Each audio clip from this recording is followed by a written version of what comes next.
National Broadcasting Company present, transcribed, Sir Ralph Richardson in Theatre Royal.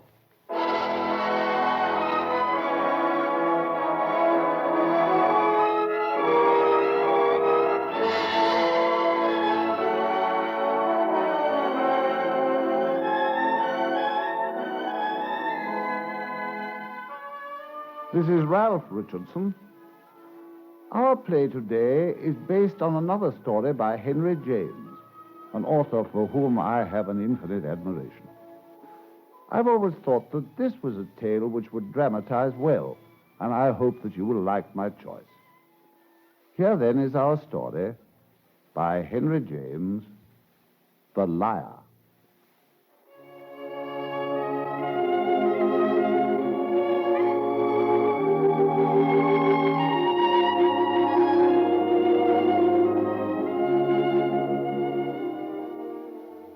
I first met him at a house party at Stays, in the middle of Hertfordshire. I'd been asked down by Arthur Ashmore so that I could paint a portrait of his father, Sir David. It was quite a gathering of us. Most of the faces were new to me that first evening. I remember singling him out from the very first, a handsome, striking figure of a man. What was odd in him was a certain mixture of the correct and the extravagant, as if he were an adventurer imitating a gentleman with rare perfection. Oh, that's Colonel Cappadoce. He's been a great deal in India. Isn't he rather celebrated? Oh, well, perhaps he isn't, but he says he is, and if you think it, well, that's just the same, isn't it? If you think it. I mean, if he thinks it, that's just as good, I suppose. Do you mean if he thinks he's done things he hasn't? Oh, dear, no, because I never really know the difference between what people say and... Well, he's exceedingly clever and amusing. Quite the cleverest person in the house. Unless, indeed, you're more so. For that I can't tell yet, can I? I only know about the people I know, and I think that's celebrity enough. Enough for them. Ah, I see. You are clever. Enough for me. But I've heard of you. You're a well-known artist, and I know your pictures. I admire them. But I don't think you look like them. Well, they're mostly portraits. What I usually try for is not my own resemblance. I see what you mean. But they've much more color. Don't you suppose Van Dyke's things tell a lot about him? And now you're going to do someone here? I've been invited to do Sir David. I'm rather disappointed at not seeing him this evening. Oh, he goes to bed at some unnatural hour. 8 o'clock, after porridge and milk. You know he's rather an old mummy. Oh, I know he's very old. 90-odd, isn't it? I'm surprised at his never having had his portrait done before. Ah, that's because he was afraid, you know. It was his pet superstition. He was sure that if anything were done, he would die directly afterwards. Oh, well, I hope I shan't kill him. It was rather unnatural of his son to send for me. It was not until dinner was nearly over that I first caught sight of her, Everina. The Everina I'd loved so deeply these many years ago.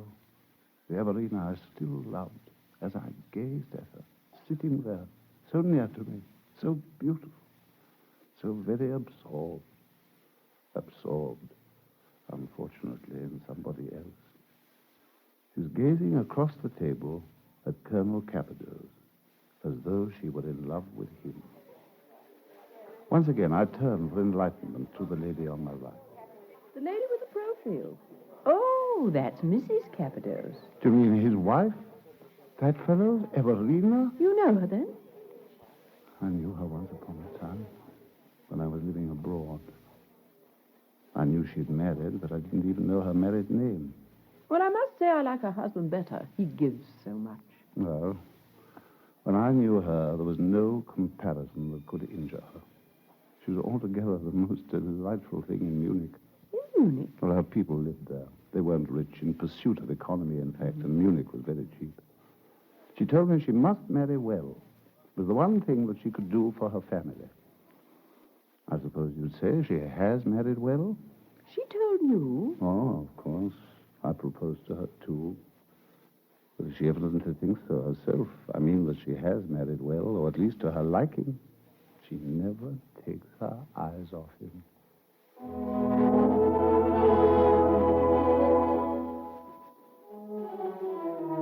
only after the ladies had retired that I got a chance to exchange a few words with the Colonel himself.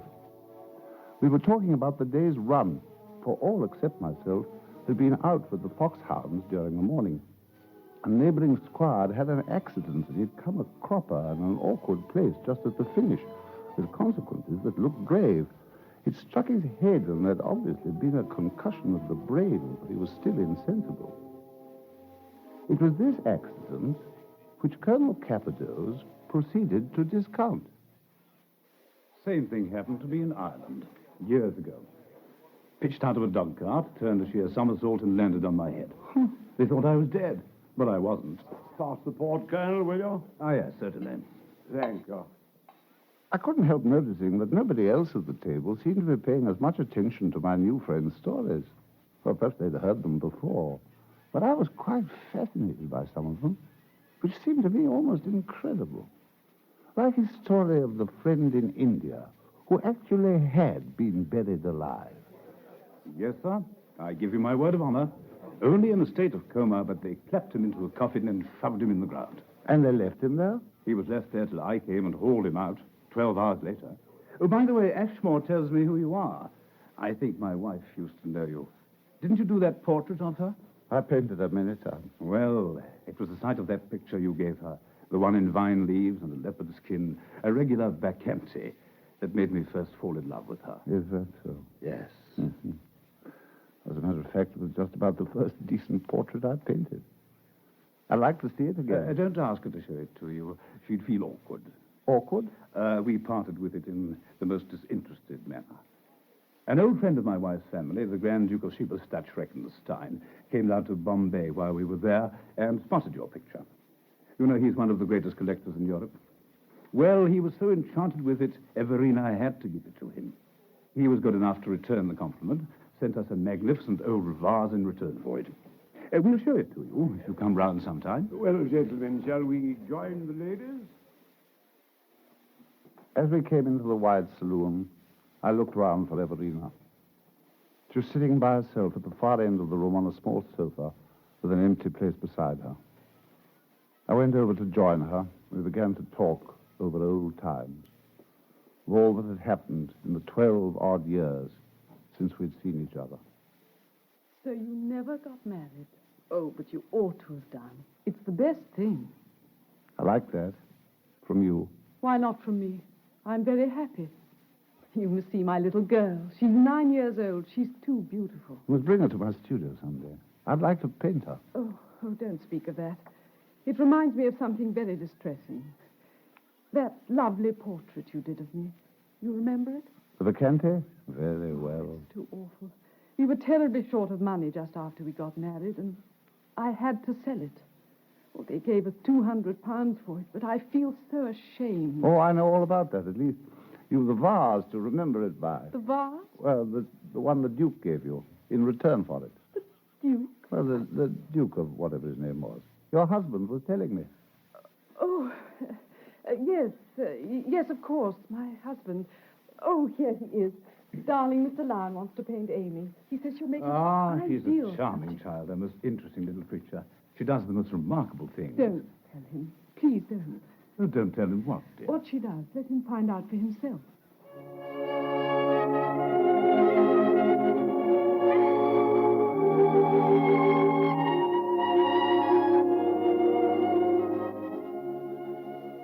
In due course, the ladies retired, and along with the other men, the Colonel and I stepped into the smoking room for the last cigar. We began to discuss the fine old house in which we were staying, a most irregular, rambling, mysterious mansion in which, so the Colonel informed me, that now and then discovered a walled-up room or a secret staircase. He also went on to discuss the Ashmore family ghost. Don't ask me what I've seen. I should tax your credulity. I don't like to talk of these things, but there are 2 or 3 rooms here as bad as any I've known. As for the one at the end of your corridor, well, I shouldn't advise you to sleep there. That's all. You'll get letters of importance the next morning and take the tent wet tape. What do you mean I'll invent a pretext for running away? Unless you're braver than almost anyone ever has been. We saw the comedy 3 days ago, the day after we got here. A young fellow was put in that particular room. I forget his name. The house was so full. And the usual consequence followed. Letters at breakfast, an awfully queer face, an urgent call to town. So sorry his visit was cut short. Ashmore and his wife looked at each other, and off the poor devil went. I've never particularly relished the long walk down a haunted corridor with a glimmering candle in my hand, the walk that generally takes one to bed in a mansion as old and as rambling as stays. But it was not that which made me pause for a last word with my host as I left the room. No, I'm afraid we can't offer you any ghosts. We do our best, but they're difficult to raise. I don't think they like the hot water pipes. Uh-huh. They remind them too much of their own climate, eh? Exactly. But haven't you a haunted room at the end of my passage? Oh, there are stories. We try to keep them up. I'd rather like to sleep there. Perhaps I better wait until I finish my work. Don't want to have to leave hurriedly like the gentleman 3 days ago. 3 days ago? What gentleman? Or the one who got urgent letters at breakfast and fled by the 10:20. Did he stand more than one night? I don't know what you're talking about. There was no such gentleman 3 days ago. If I had had any further doubts about the veracity of Colonel Capadose, they would have been dispelled by the talk I had the following day with Sir David Ashmore. He was a beautiful subject, as well as the serenest and blandest of sitters. And as I worked away at my portrait, he told me what I had been waiting to hear. Oh, yes. Capadose is quite a remarkable fellow in his way, and a taking dog. But he has that rather monstrous foible. A monstrous foible? He pulls the long bow, the longest that ever was. You're lucky not to have had to catch him. Well, I think I have rather caught him. He revels in the miraculous. Oh, it isn't always the miraculous. He'll lie about the time of day, about the name of his hatter. It's quite disinterested. Well, it's very base. Oh, it's an extraordinary trouble to take. But this fellow isn't himself at all base. There's no harm in him and no bad intention. He doesn't steal, nor cheat, nor gamble, nor drink. He's very kind. He sticks to his wife. He's fond of his children. He simply can't give you a straight answer. Everything he told me last night was tarred with that brush. My son tells me that his friends quite allow for it and don't pin him down for the sake of his wife, whom everyone likes. Oh, his wife. His wife. I dare say she's used to it. Never in this world, Sir David. How can she be used to it? Why, my dear sir, when a woman's fond... And don't they mostly rather handle the instrument themselves? They're connoisseurs in the business. They've sympathy for a fellow performer. No, not this one. I knew her years ago, before I married. Knew her well and admired her. She was as clear as a bell. I like her very much, but I've seen her back him up. Are you very sure? Oh, my dear sir, you're in love with her. Very likely. Heaven knows I used to. She must help him out. She can't expose him. She can hold her tongue. Before you, she probably will. That's what I've got to find out. If she doesn't, heavens above, what he must have made of her.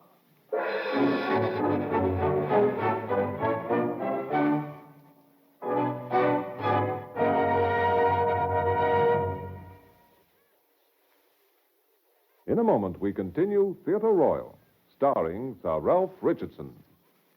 There's an adventure with an unusual mood for you tomorrow evening. It's called Jason and the Golden Fleece, and it stars MacDonald Carey in the role of a seafaring adventurer. The scene for Jason and the Golden Fleece is any place where mystery and intrigue beckon, from the haunting New Orleans waterfront at night to the high seas. It's an adult type of drama with a highly adaptable hero who can play good Samaritan when necessary swashbuckle in a valiant manner when necessary, or play at romance when necessary, or even when not necessary. If you've been looking for a different type of adventure program, this is it. Try Jason and the Golden Fleece, starring MacDonald Carey, tomorrow evening. And your listening lineup tomorrow also includes a bit of nostalgia, served in the grand style of Eddie Cantor, as he reminisces about people and places in show business, and spins some hit recordings for you. It's an easy-to-take half hour, the Eddie Cantor Show. Then there's laughter in your Thursday evening program roster as you visit 79 Wistful Vista, where you'll meet the McGees, Fibber and Molly, respectively, and their whimsical friends. Of course, if you're not whimsical, you can still be a friend of the McGees, so drop in tomorrow on Fibber, McGee, and Molly. There's news for you, too, tomorrow evening, in line with NBC's policy of bringing you the latest news, the complete news as it happens. You'll hear the commentary of experts on the top-rated news program, Heart of the News, tomorrow night on NBC. We now continue Theatre Royal, starring Sir Ralph Richardson.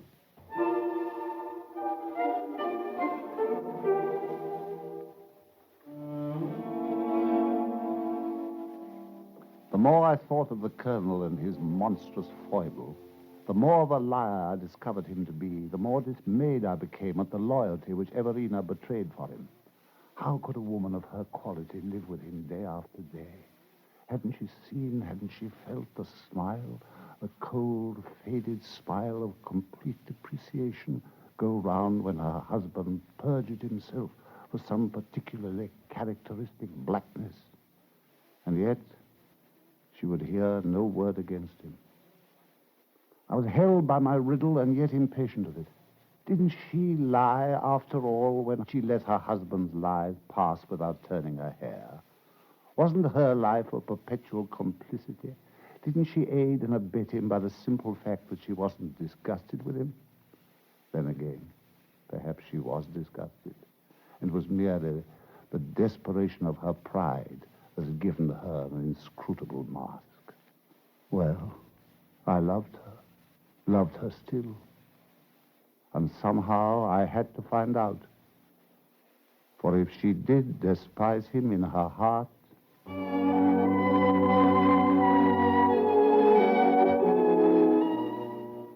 in due course, the painting of little Amy was completed. And the more I saw of Everina, who brought her every day to my studio, the more I began to realize how I might solve my riddle. For the desire grew in me to paint the Colonel also, to set him upon a canvas as he really was. But, Oliver, we simply can't accept another gift like that. The picture of Amy and then a portrait of Clement as well. It's too much. Well, if you won't accept it as a gift, why not let him sit just for my own pleasure and profit? Let it be a favor, a service that I ask of him. All the generosity will then be on your side. It'll do me a lot of good to paint him, and the picture will remain in my hands. Well, everything in him is very noble. Ah, trust me to bring everything out. Everything. Nothing would induce me to let you pry into me in that way. Oh, you. I could do you in the dark.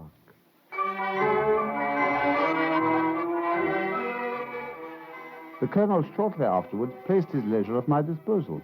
The sittings for the portrait began. How I did it, I couldn't have told you. But I felt a miracle of methods freshly revealed to me at every sitting. It was in the eyes, it was in the mouth, it was in every line of the face. In the way the hair was planted, the moustache was twisted. It was the way that he looked out at a bamboozled world. The way that he would look out forever. The way of an inveterate and incorrigible liar. As it turned out, he liked to sit and liked to talk while sitting, which was very fortunate, as his talk was half the inspiration of the artist. I had an example of that one day when an out-of-work model forced her way in on us in search of a job. I thought you might have something for me, that's all. Well, I haven't. In any case, how did you get into the garden? The gate was open, sir. The servants' gate. The butcher's cart was there. Well, the butcher ought to have closed it. Then you don't require me, sir. Well, you know, you have had me in the past. I don't remember you. Well, I dare say the people who saw your pictures do. If you ever need me, just send a postcard to Miss Geraldine, Mortimer Terrace Mews, Notting Hill. Oh, very well. Well, I remember. But I can't hold out any hopes. I'm so busy with the portraits. Yes, I see you are. I wish I was in the gentleman's place. Now, that'll do. Go along with you. Get along. And close the gate as you go out. A model, eh? Have you ever painted her? Never in the world. I've never seen her. She's quite wrong. She was very pretty 10 years ago, but she's no model. That's all a pretext. A pretext? Yes. She didn't want you. She wanted me. I noticed she paid you some attention. What does she want? Oh, to do me an ill turn. She hates me. She's a bad one. Had hold of a friend of mine 10 years ago, a young jackanapes who might have been plucked if I hadn't stepped in, a friend of his family's. It's a long story. I'd forgotten all about it. I was able to make a diversion and let him get off, after which I sent her about her business. She knew it was me she had to thank. She's never forgiven me. I think she's off her head. Her name isn't Geraldine at all, and I very much doubt if that's her address. Oh, what is her name, then? Her name's Pearson, Harriet Pearson. I hadn't thought of her for years, quite lost sight of her. I don't know what her idea is, but practically she's harmless. As I came in, I thought I saw her a little way up the road, probably waiting for me there now. Little flights of fancy like that to help me. The portrait almost painted itself. Only a few more sittings were needed for it to emerge a masterpiece that would astonish the world, to show forth the Colonel's inner man for what it was really worth, when the Colonel had to leave town. I gathered that he'd not be back again for some 3 months.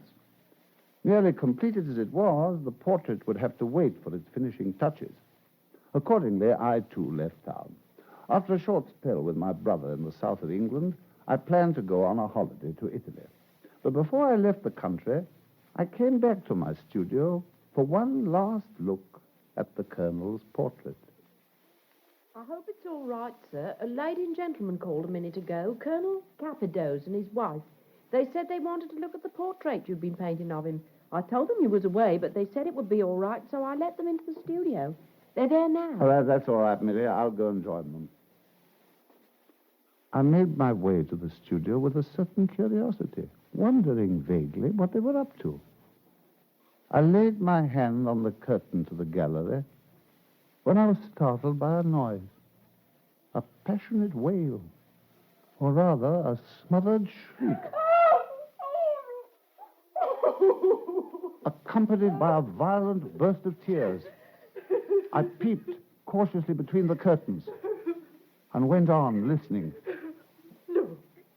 Look at it. What is it, darling? What the devil is it? It's cruel. It's too cruel. It's all there in the portrait. Hang it, what's all there? Everything there oughtn't to be. Everything he's seen. It's too dreadful. Everything he's seen? Why, am I not a good-looking fellow? I'm bound to say it's made me handsome. Handsome. Hideous. Hideous. Oh, not that. Never, never. Not what, in heaven's name? What he's made you. What you know. He knows. He's seen it. Everyone will know and see. Oh, fancy that thing in the academy. You're going wild, darling. But if you hate it so, it needn't go. Ah, he'll send it. It's so good. Oh, come away. It's so Come away. good. Come away. No, Come away. not that way. Not through the house in the state you're in. No, this way, through the garden. There's a gate. No, wait a moment.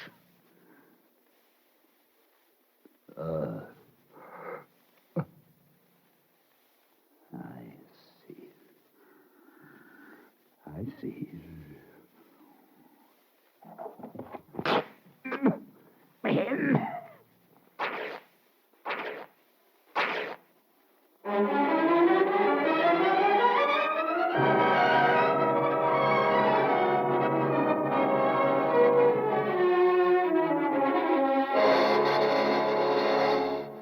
I went on to Italy for my holiday, and I waited to see what would happen next. Wouldn't the Colonel write? Wouldn't he take it for granted that I should find out how he'd served me, how he'd destroyed a portrait on which I'd been working for weeks? After all, my housekeeper had admitted them, him and his wife. There could be no doubt as to who had done the damage. And what about Everina's share in the report? That would be the real test, for that would show how far she was prepared to go for her husband, or for me. I could scarcely wait for our next meeting. when all three of us were back in town. And at last, we met. I have a confession to make to you. We were in town for a couple of days while you were away, and I made Clement take me to your studio. I wanted so dreadfully to see what you had done with him, though I knew you'd be angry. We made your servants let us in, and I took a good look at the portrait. It really is wonderful. Wonderful. Of course, I know it isn't quite finished, but Clement's so eager to begin the sittings again. Then you think I've got something? You've got everything. Yes, that's right. Just say the word and we'll begin again. You know how I like to sit. You want me animated, and it leaves me so to wag my tongue. And just now I've time. Well, I shall have to begin again. The picture's been destroyed. No. Destroyed? But why? What did you do that for? I didn't. I found it destroyed. Slashed to bits with a knife. Oh, I say, what a jolly shame. I hope you didn't go for it. The time you called. Oh, so I could sit for you again. My dear fellow, if I thought of it, I might have. Are you either, Everina? I say, my dear, that woman. That woman. That woman? Don't you remember? When we came out, she was at the door, or a little way from it. I spoke to you of her. I told you about her. Geraldine, Harriet Pearson, the one who burst in on you that day, saying she was a model. We saw her hanging about. I called Everina's attention to her. What, you mean she got at my picture? She burst in again. She'd learned the way. She was waiting for her chance. Oh, the horrid little brute. Let's go down to luncheon. But how in the world did she get in? We went out for the garden without troubling your servant. I wanted to show my wife. Oh, my dear fellow, I can't have been guilty of the folly of not fastening the door. Well, I'm sure I don't know, Colonel. It was a very determined hand that did that deed in the spirit of a wildcat. Well, she is a wildcat, confound her. Oh, it's too bad. The fates are against you. Throwing off masterpieces like that for nothing. You did like it? Really? Oh, cher grand maître, I loved it. I see. And you also saw this woman of the Colonel's?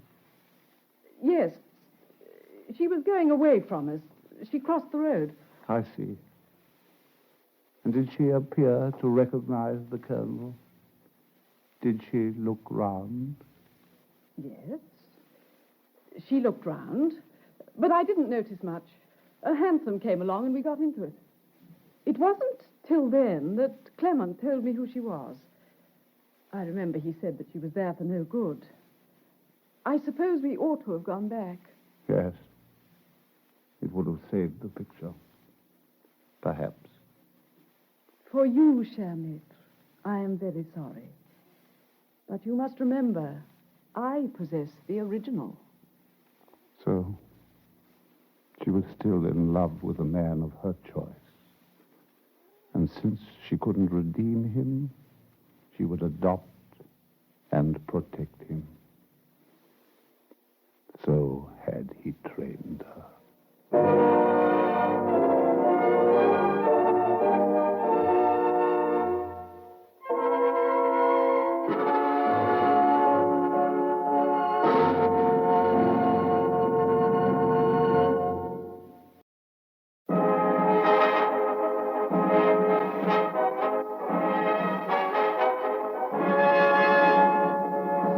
The National Broadcasting Company present, transcribed, Sir Ralph Richardson, your host in Theater Royal.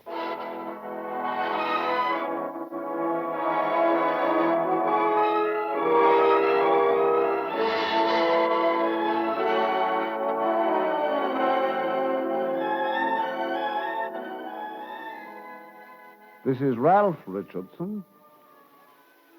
From time to time, I'm inviting some of my friends from the theater to join me as my guests in this program. And today, I'm very happy to welcome an actor whose recent work on the stage, and particularly on the screen, has made him one of the best known and best loved of our stars. I refer to Alec Guinness. He has chosen to appear in a role created by the late H.G. Wells, a part which, in my opinion, might very well have been created for Alec himself. Well, here then is Alec Guinness, both as your storyteller and as Fotheringay in H.G. Wells' The Man Who Could Work Miracles. I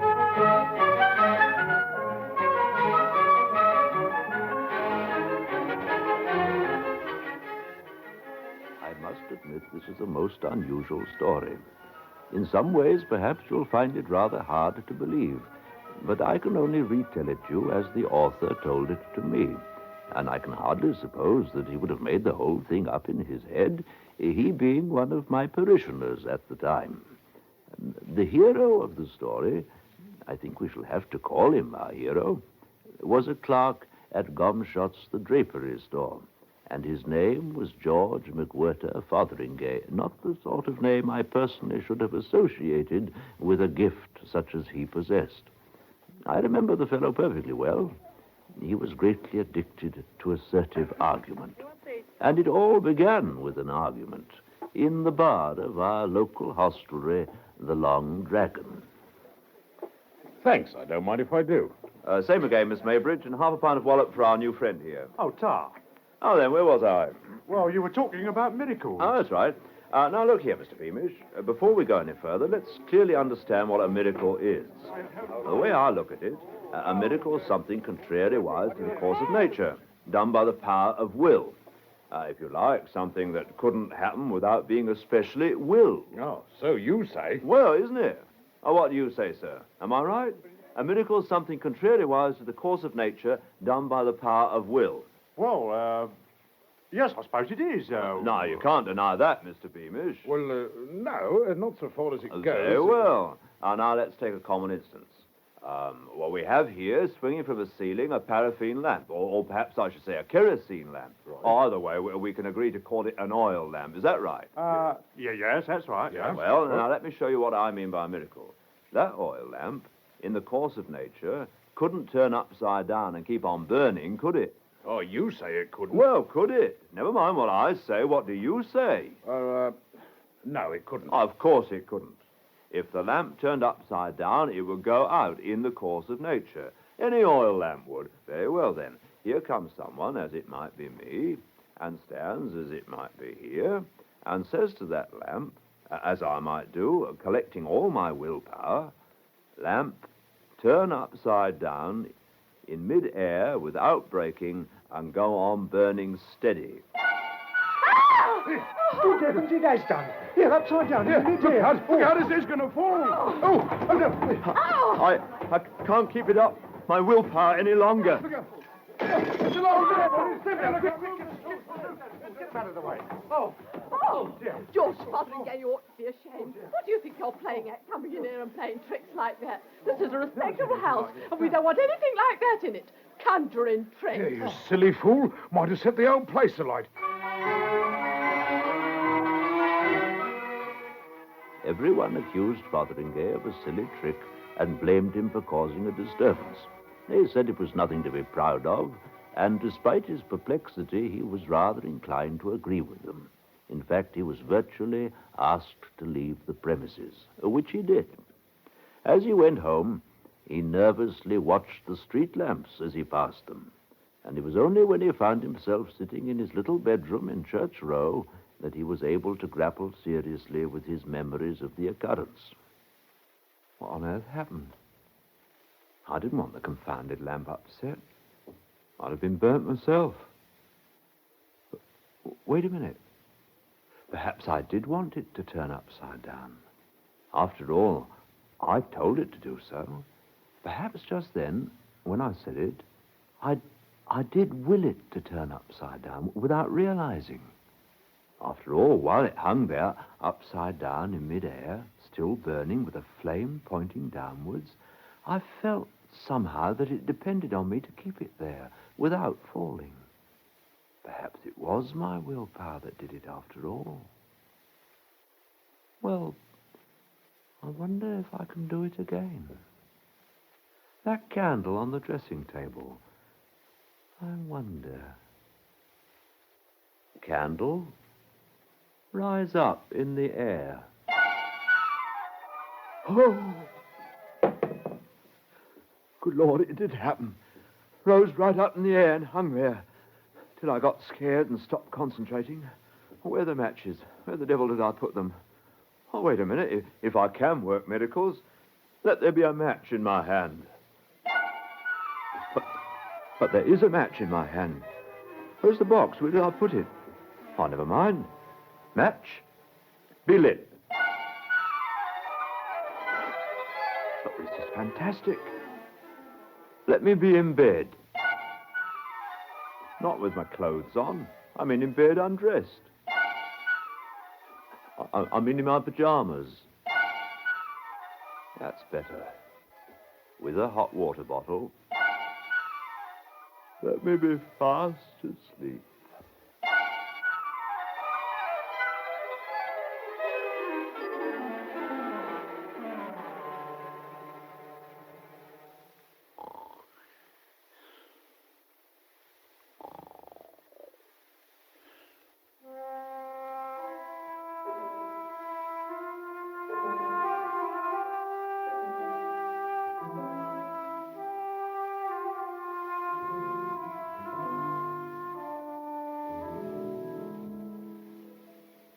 Father Gay awoke at his usual hour and was pensive all through breakfast time, wondering whether his overnight experience might not have been a particularly vivid dream. At length, just to make sure, he turned again to cautious experiments. For instance, in addition to the 2 boiled eggs that his landlady served him, he also indulged in a delicious goose egg, laid, boiled, and served by his own volition. At last he hurried off to work at Gomshot's, the draper's, where he was employed as a clerk in the counting house. Here he is. Morning, Fotheringay. Morning, Jackson. Yeah, you were in rather good form last night at the Long Dragon. How do you mean? Rather chucking your weight about. I don't know what you're talking about. Robinson here was in there just after they threw you out. Threw me out? Nobody threw me out of anywhere. Maisie says you were drunk. Yeah, started to smash the place up for them. Quite a scene. Nothing of the sort. I left early, perfectly sober. Go on. You were drunk. That's why they had to throw you out. I tell you, they didn't throw me out. I left. At 9 o'clock? Never left that early before. Well, I did last night, anyhow. I was tired. Of course, after you'd had to pay for the lamp, I dare say you were just about cleaned out. Well, you shouldn't go smashing places up like that. You'll get run in one of these days. I didn't smash any place up. I didn't throw a lamp at anyone's head. I wasn't throwing out of anywhere, and I wasn't drunk. A lamp fell and got broken. As people seem to think it was my fault, I offered to pay for it. When you hadn't even touched it? Must have been drunk. I'll have to tell the boss about you. Oh, Mr. Gumshot. Don't be a fool. Shut up. Well, he's probably heard already. Anyhow, he soon will. Jackson, if you tell him... Oh, Mr. Gumshot. No? Did you hear the story about Fotheringay last night in the Long Dragon? No, what happened? Jackson, you're drunk. You're drunk as a lord. What happened? What? Old George here. Good old George. He was so drunk last night at the Long Dragon, so drunk that he picks up the lamp just like this, and he threw it like that at poor old Maisie. Fotheringay, for heaven's sake, what's come over him? He's intoxicated. Get him out of here, for goodness sake, by the back door, before any of the customers see him. Oh, we won't come tomorrow. Oh, get him out of here and shove his head under the pump. Yes, sir. He seemed all right a minute before. It just seemed to come over him all of a sudden. Bless my soul. At 10 o'clock in the morning.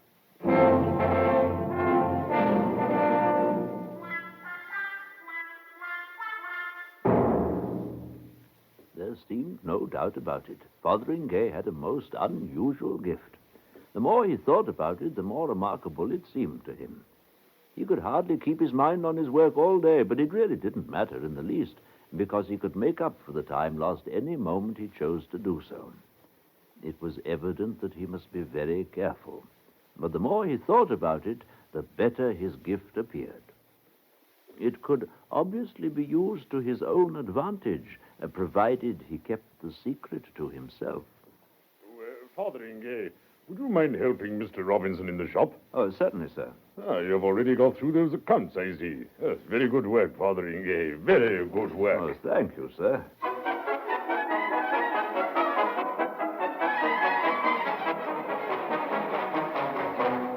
Really, I don't know which to have. And you're not helping in the least. The blue would make up very nicely, madam. The blue? Oh, don't be ridiculous. I wouldn't dream of being seen in the blue. Wouldn't dream of it. Even the brown is better than the blue. I don't like the stripes. Have you nothing else at all? Only the 14 that I've shown you, madam. 14? Oh, don't be impertinent. I don't like any of them. Well, young man, don't you stand there as well. Show me some bombazines. Are you sure none of these to your fancy, madam? The latest shades, I assure you. Of course they're not to my fancy. Take them away. I should like you to take the blue, madam. The blue. Oh, but of course I've set my heart on it. But you just Madam will said- have the blue, Mr. Robinson. Well, of course. How perfectly charming. I love blue. How did you know? 10 and 6 a yard, you said? That's correct, madam. Shall we say 20 yards? 20 yards? But that's the whole row. But of course, madam will take the whole roll. Oh, you naughty man. I'll have to give you a check.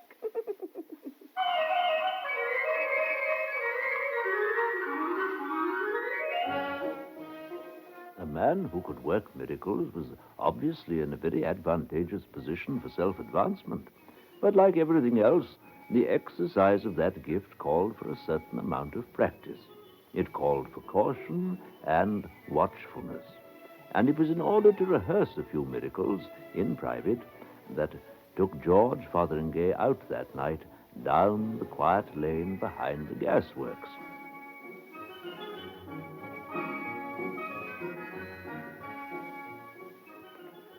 Now, what was that miracle that Moses did? Turned a stick into a snake. Well, that won't do. Not in the dark. Might get bitten. What was it happened to that stick in Tannhauser? Turned into a rose bush. The dry wood blossomed. All right, that can't do any harm. Walking stick, blossom. Very nice. Beautiful scent. Well, rose bush, go back. Oh, it's gone. Oh! Oh! Oh, dear. It must have gone back there. Sounds as if someone's been... Who do you think you're throwing brambles at, you fool? You might have blinded me.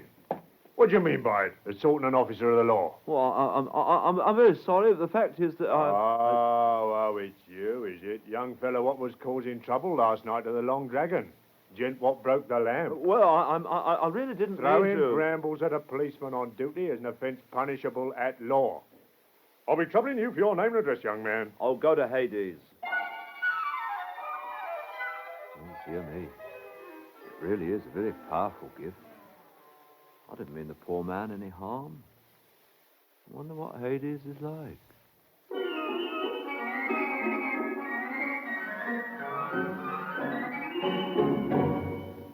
In a moment, we continue Theatre Royal with your host, Sir Ralph Richardson. The accent is on excitement with a different flair tomorrow evening here on NBC with a pair of unique adventure dramas. One is Six Shooter, and James Stewart stars in it as a soft-spoken but deadly Westerner who battles on the side of law and order in a realistic setting from the frontier days. The other is Jason and the Golden Fleece, and the scene is the New Orleans waterfront. MacDonald Carey stars in this intriguing series as a seafaring adventurer looking for the unusual anywhere from the waterfront to the high seas. Hear them both tomorrow evening on NBC. We now continue Theatre Royal with your host, Sir Ralph Richardson.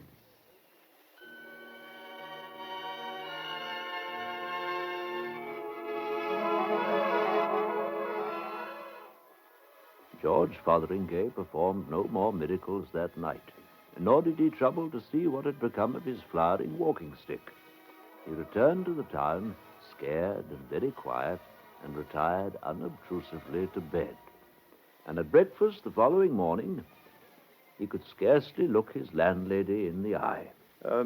Warm weather we're having for the time of year. Oh, yes, yes, indeed we are. The milkman was telling me this morning that as he came up the lane, behind the gasworks it was, he found a rose bush growing by the roadside in full bloom in the middle of November. He said he just couldn't believe his eyes. He was sure it wasn't there yesterday evening. Of course, I told him rose bushes don't just grow up overnight, do they? No, that's very true. Well, that reminds me, I must get a new walking stick. A new walking stick? Why, have you lost your old one? Or has it been stolen, more likely? Crime. I don't know what this town's coming to. Now, poor Mr. Winch. Mr. Winch? Mr. Winch, the policeman, as used to be. Why, has anything happened to him? Vanished. Vanished into thin air. They're dragging the river for his body this morning.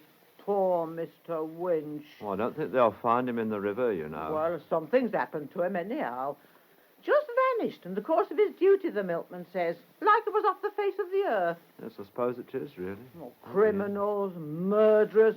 I'd make it hot for him if I had my way. Oh, I suppose they must have made it hot for poor Mr. Winch. Oh, well, if you do need any more to eat, just ring and ask me, Mr. Fotheringay, and this time... Yes, Mrs. Glue, thank you. Oh, dear.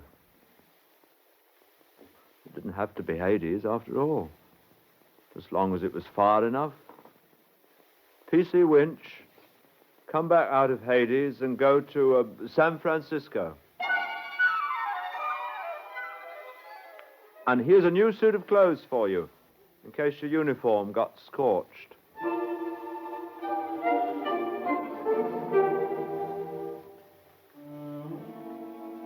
And after what had happened to Police Constable Winch, I'm glad to say that Fotheringay performed no further miracles all that week. Though I should have been happy to have numbered him among my own flock, George Fotheringay was a nonconformist. He was a regular chapel-goer, and the following Sunday evening found him in chapel as usual. It was there that he heard a sermon which made a profound impression on him. It was delivered by Mr. Maydig, the lay preacher. What shall it profit a man if he gain the whole world and lose his own soul? It's not lawful for us to take upon ourselves those acts which are not in man's normal power to effect. And whoso makes his bargain with Mephistopheles, that good may accrue from it to himself, shall find in the fullness of time that the price must be paid in full. Therefore I say unto you, my brethren... The tenor of that sermon threw an entirely new light on the gifts which Fotheringay had developed, and he decided to consult Mr. Maydig immediately after the service. It was in Mr. Maydig's study that he finally unburdened himself. I can only say that I didn't make such a pact with anybody. This ability to perform miracles, it just happened.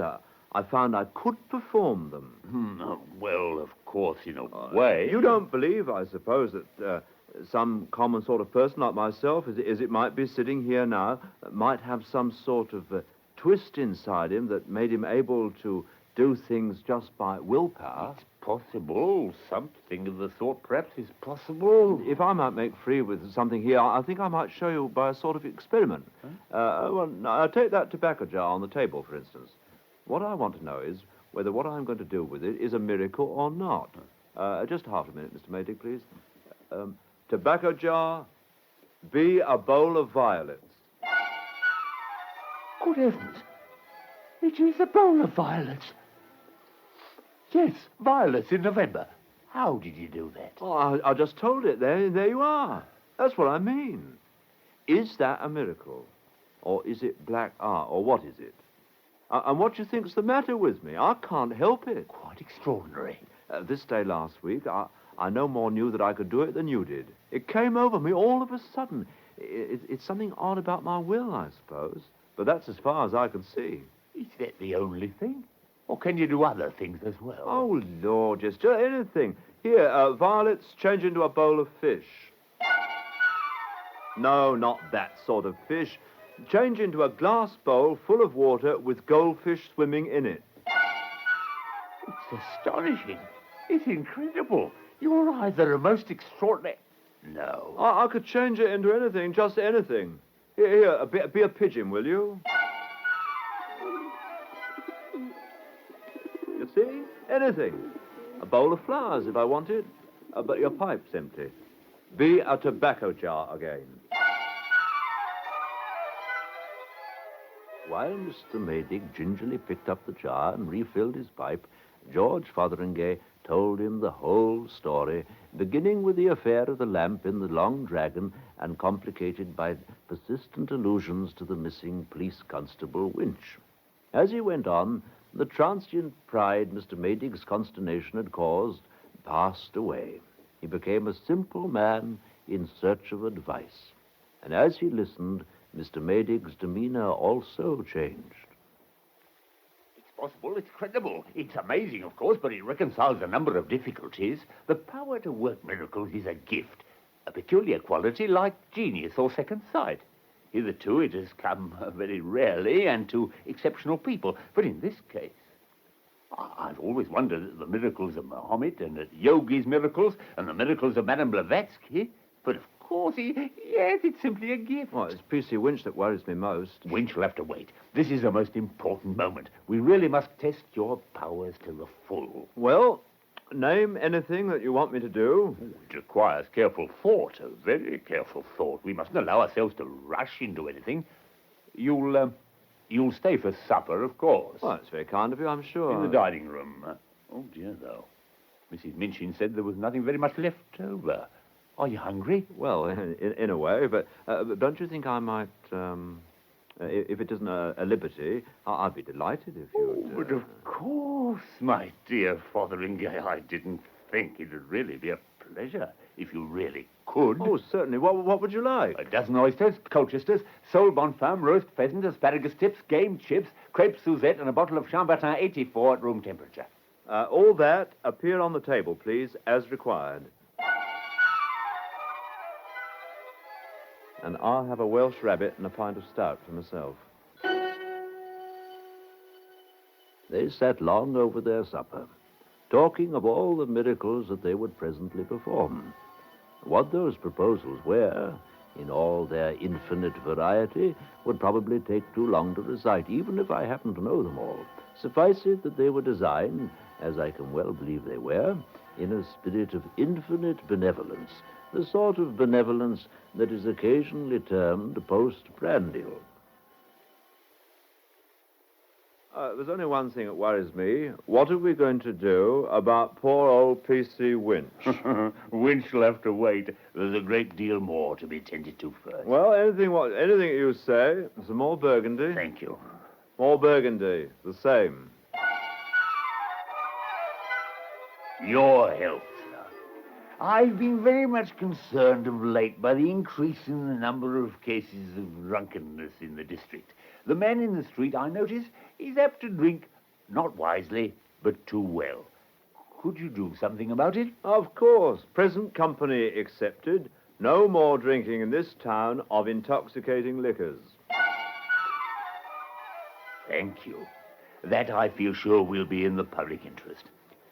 Perhaps you'd also better turn all the beer in the public houses into water, just to be on the safe side. Well, I like beer. If you please, Mr. Fotheringay. Oh, very well. All the beer in the town turned to water.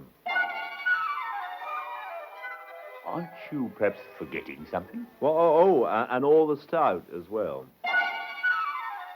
Thank you. And now, if you'll come round the town with me, I really think there should be much we can usefully do.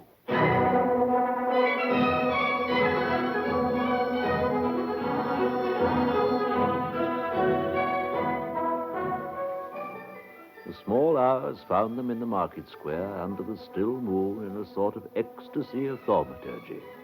They had replanned the railway, improved the roads, put a bell tower on the town hall more in accordance with its dignity, drained Flinders Swamp, and even, I'm happy to say, cured me of a wart from which I had been suffering for some time. They were just going on to see what could be done about the injured pier at Southbridge when it struck 3 o'clock on the new bell tower. 3 o'clock? Oh, good Lord, I must be getting back. I've got to be up at work at 8 o'clock. But we're only just beginning. Think of all the good we're doing. In any case, there's no hurry. Remember Joshua. Joshua? Stop the moon in its course. Arrest time. Oh, that's a bit tall, isn't it? Why not? Of course, the moon won't stop. You'll have to stop the rotation of the Earth. We shall put a stop to time. Just till we finish what we're doing. But will it be all right? Of course it will. And just think how much better everything will be in the morning. Well, if you say so. World, just stop rotating.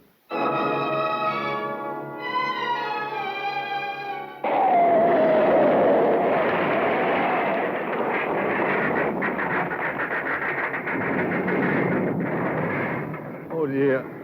I thought something would go wrong. Maydig! Maydig, where are you? There's been an earthquake or something terrible. Maydig! Maydig! Perhaps I should explain what had happened. There hadn't been an earthquake in the ordinary sense of the word, but as the Earth rotates so fast that the surface is traveling anything up to 1,000 miles an hour, when George Fotheringay stopped it like that, everything on the Earth's surface was jerked forward more violently than if it had been fired from a cannon. Every human being, every house, every tree, all the world as we know it had been destroyed. Luckily, with the sole exception of George Fotheringay. Well, there was only one thing for him to do. Dear, I wish I'd never started all this. Well, I'll see what I can do. World, let me be back before ever the miracles began.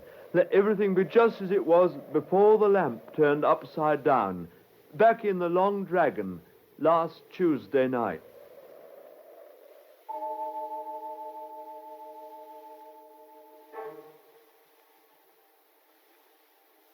Very well, then. Here comes someone, as it might be me, and stands, as it might be here, and says to the lamp, as I might do, collecting all my willpower, "Lamp, turn upside down in mid-air without breaking and go on burning steady." And precisely nothing happened. Well, as I said, it's a rather improbable story, but I can't think the author can have been pulling my leg out of respect for my cloth. After all, he was one of my parishioners.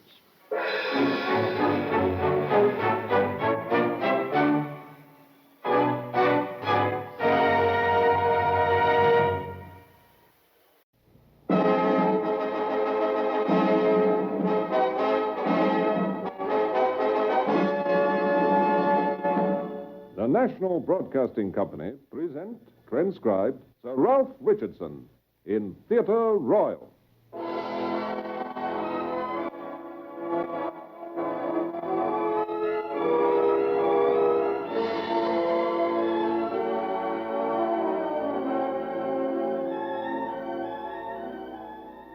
This is Ralph Richardson.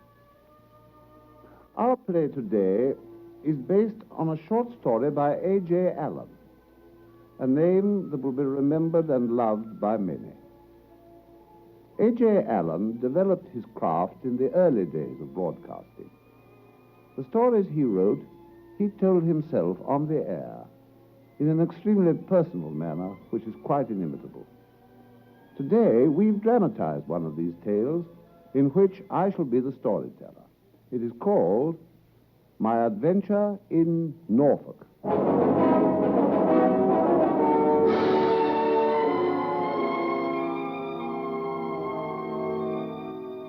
Well, I don't know how it is with you, but 4 or 5 weeks after the new year, my wife always says to me, "Have you thought about where we shall go in August?" And of course I always say no. And then she starts looking through advertisements of bungalows to let. But it happened last year as usual, and I had forgotten all about it, as usual. Until one very foul morning in February, it was snowing like a barnstormer's production of East Lynne. Margaret looked up from her letters at breakfast and said, I think it's the very place. Uh-huh. The man seems very civil, too. Oh, good. You know, if you ask me, the government will never get this new bill through. It's in Norfolk, a place called Hickling Broad. Eh? What is? But this bungalow, of course, I told you. It's furnished, too, with boathouse, garden, and garage. Seems hardly possible. And plate and linen. He says we can go and see it and stay the night. He'll arrange for a woman to come in and oblige. No, just a minute. I remember now. Isn't that the place with the exorbitant rent? Yes, but you'll have to talk to him about that. He's bound to come down. They always do. My experience is they always don't. You're never firm enough. Anyway, we can go down on Thursday and stay the night. What? In this weather? It may be beautiful by then. You know what the weather is this time of year.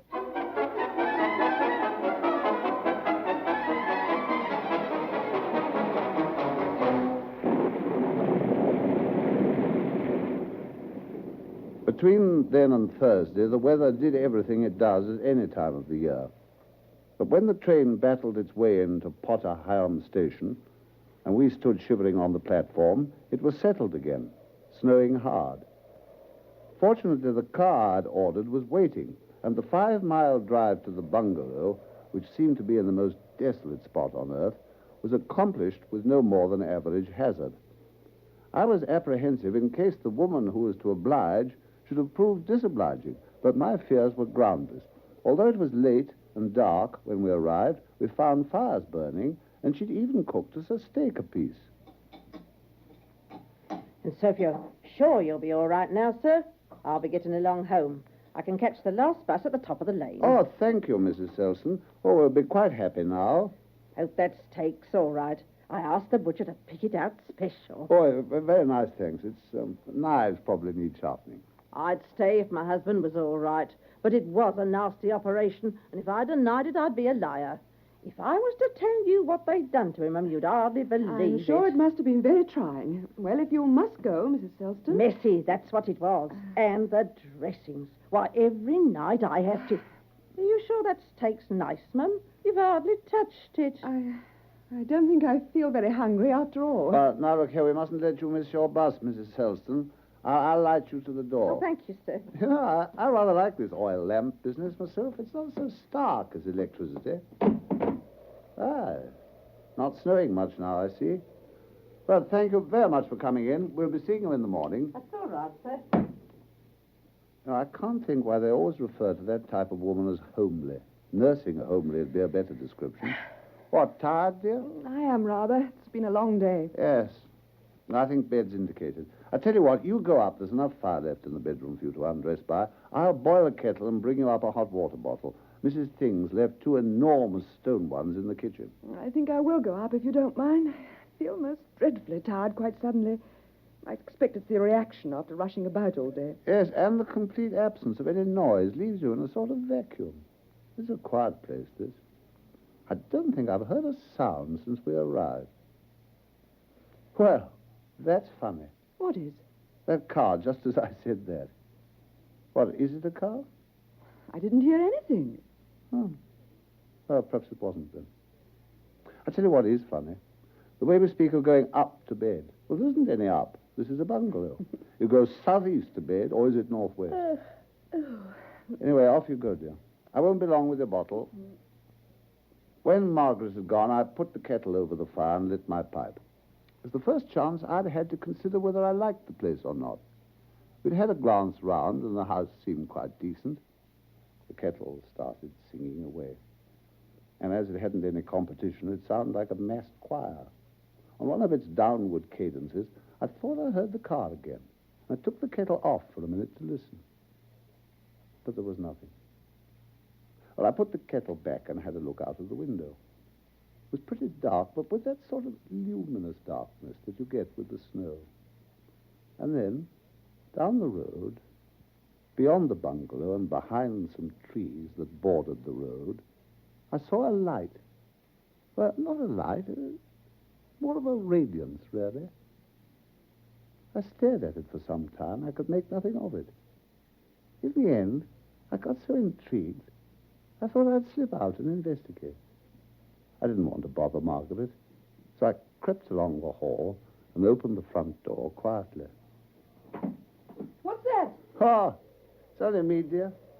I was just going to pop out for a minute. Whatever for? I thought you were coming to bed. Well, I am. Just a tick. Just want to put my nose out first. Do mind what you're doing. You'll fall into a drift or something. Well, actually, I fell into an adventure. I suppose you could call it that. When I got out, the cause of the radiance was obvious. It was the lights of a car, one of those square box-looking saloons with a flat radiator about the size of a small hotel. But what was more interesting was there was a girl tinkering with the engine, quite an attractive girl as far as I could see, too. But she was pretty well muffled up with fur, so I couldn't be quite sure. Oh, good evening. Anything I can do? Oh, thank you. I don't really know what's the matter. The thing just stopped. Well, it's a habit that things have. It smells hot, doesn't it? Any water in the radiator? I don't know. I expect so. There always is water in radiators, isn't there? Oh, I see your point. It depends whether anyone's remembered to put some in. Let's have a look, shall we? I can't see any. By Jove, she is hot. You know, we'd better get some water in there. I can get some from my garage. Couldn't we use snow? Oh, I better not. Now, hold on a jiffy. I'll get a bucket.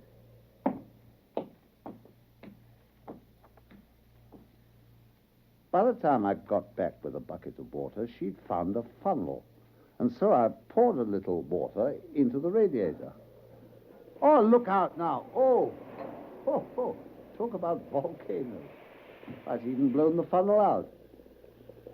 Well, let me see if I can turn the engine over. Well, I couldn't move it. I'll have a go. Oh, come on up, you brute. No, it's no go. It feels solid. I can't move it an inch. Let's try a little water gently. Oh, she's not spitting it out this time anyway. Not at the top. It's coming out at the bottom. Huh? Oh, gosh, so it is. I'm very much afraid, respected miss, that your car's going no further. Engine solid, radiator bone dry, and the lot leaking like a sieve. Blast. I can't stop here all night. I'll have to walk, that's all. What, in this weather? Don't be silly. Now, I'd be happy, that is, my wife and I, we're very glad to offer you the hospitality of our poor roof. Yes, it is poor, I assure you. It lets the water in. No, but it's no good. I must get on. But, my dear girl, it's miles to anywhere. I can't help that. I tell you, I've got to... What's that? What's what? That noise. Listen. Sounds like another vehicle coming. But if it comes this way, you can get a tow, or at least a lift to a more acceptable roof. I can see its lights. It's a long way off, though. You know, you can see for miles in this flat country. It struck me the girl didn't seem to be as pleased as she ought to have been. But as the lights and the sound of the engine got nearer, she was at first uneasy, then plainly scared. It is coming this way. It's quite close. Dear, what do you think it is? Well, there's no need to get scared. You know, I'm not usually reckless, but I'll be prepared to bet you a tanner it's a lorry full of milk churns. Anyway, here it comes. We'll soon know. Yes, it is a lorry. So if you want a tow... I don't want a tow. Well, you have to stop anyway. Your car's blocking the road. Hello there. What's up, Gov? Skidded? Oh, broke down, have you? Well, this lady has. Pretty completely, too. She's seized up solid. I mean, the car has. I wonder if you could help with a tow or a lift. I tell you, I don't want a tow. I've told you I don't. Well, all right. Keep your hair. I mean, well, just as you like. Well, I'm going to Norwich. I could give the lady a lift that far if she liked. But what about the car? Well, I tell you what. If you could give me a hand, we could push it into the garage for tonight. There's no car in it. And then, miss, if you could send for it in the morning, but not too late, though, because I'm going to London. I suppose that's what we'll have to do. Well, a little gratitude on her part would have been more gracious. If I hadn't been a perfect little gentleman, I'd have told her to go to... Well, I didn't, and that's that. Well, the lorry driver, whose name turned out to be Williams, helped me push the car into the garage, and a tough job it was. It was heavy for one thing, and the body and the wings were slippery with snow and ice. The girl made no attempt to help. She just fussed around as though she thought we might run off with the beastly thing. Well, she seemed a bit calmer when it was safely in with the doors locked. As we walked away from the garage, I suddenly realized how cold it was. Safe enough there, miss. No one could start it anyway. Oh, no. Oh, it's cold. You know, you two ought to come in and have a drink before you start. Oh, but Well, I I don't mind really if I do, must... sir. Oh, it won't take a minute. It'll warm you both. This way. I'll come in a jiffy, sir. I'd better pull my lorry out in the middle of the road in case anything else comes along. Don't want something up the back of it. I took the girl in and sat her by the sitting room fire. And then I went out again to show Williams the way in. I met him by the gate. That's all right, sir. Lady a friend of yours, sir? Never seen her before in my life. She just paid me the compliment of breaking down outside my gate. That's about the only compliment she has paid, sir, if you don't mind my saying so. She don't seem very grateful. Frankly, the thought had occurred to me. If you ask me, sir, there's something fishy about her. How do you mean, fishy? Well, sort of fishy, if you see what I mean, sir. Oh, thank you for the explanation, William. What makes you think so? Well, sir, ask yourself a question. What's a young lady driving round at night and in this weather alone for? You know, you must parse that sentence for me sometime, Williams. All the same, in reply to yours, what indeed? And another thing, she's no lady. Oh, tut, Williams, you make me think that you are no gentleman. But she ain't, sir. I know a lady when I see one, and I haven't seen one tonight, sir. Well, you may be right. We won't pursue the subject now. Here we are.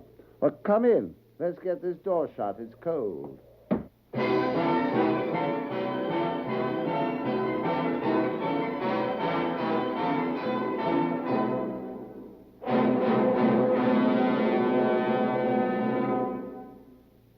In a moment, we continue Theatre Royal, starring Sir Ralph Richardson. Ladies and gentlemen, from the White House in the nation's capital, the President of the United States. The plight of the civilian population in Korea is desperate. I have seen with my own eyes the devastation caused by war. Aid to Korea is urgent. Relief dollars in Korea will literally perform miracles. 50 cents a day will provide shelter for a homeless orphan. A few dollars will supply medication to check tuberculosis. And about $10 will buy an artificial limb for an amputee. I deeply hope that the people in this country will respond generously to the appeal for funds by the American Korean Foundation.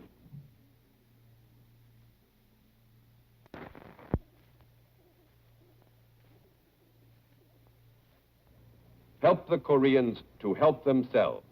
Send your dollars today directly to American Korean Foundation, care of your local post office, your city. Do it today. We now continue Theatre Royal, starring Sir Ralph Richardson.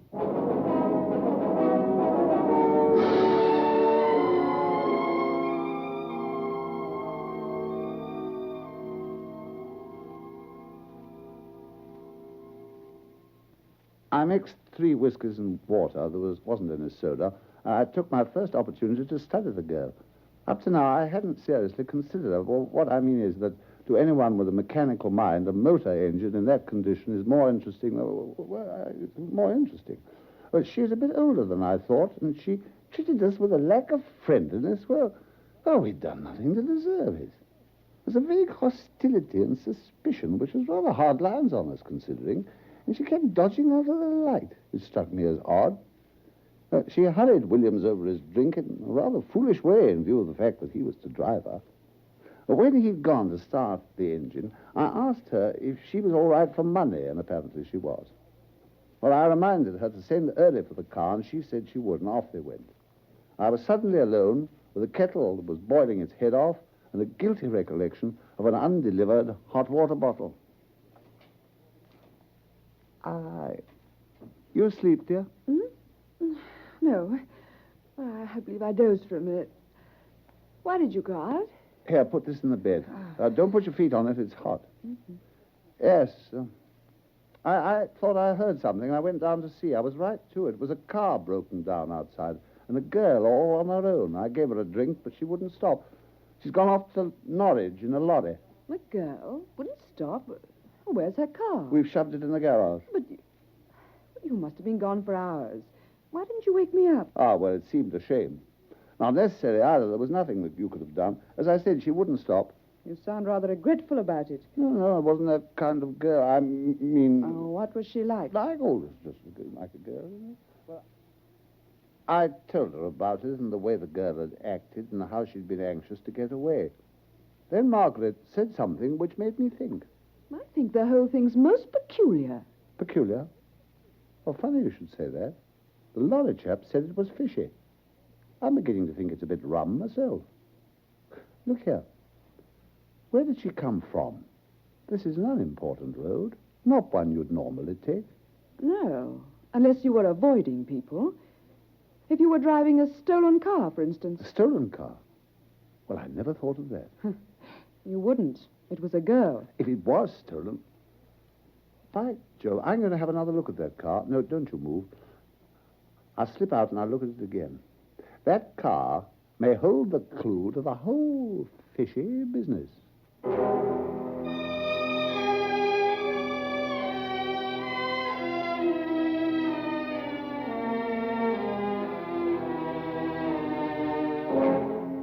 It was very dark outside and so still that the candle I carried burnt without a flicker. It wasn't a large garage and the car nearly filled it. We'd backed it in so that it would be easier to tow out.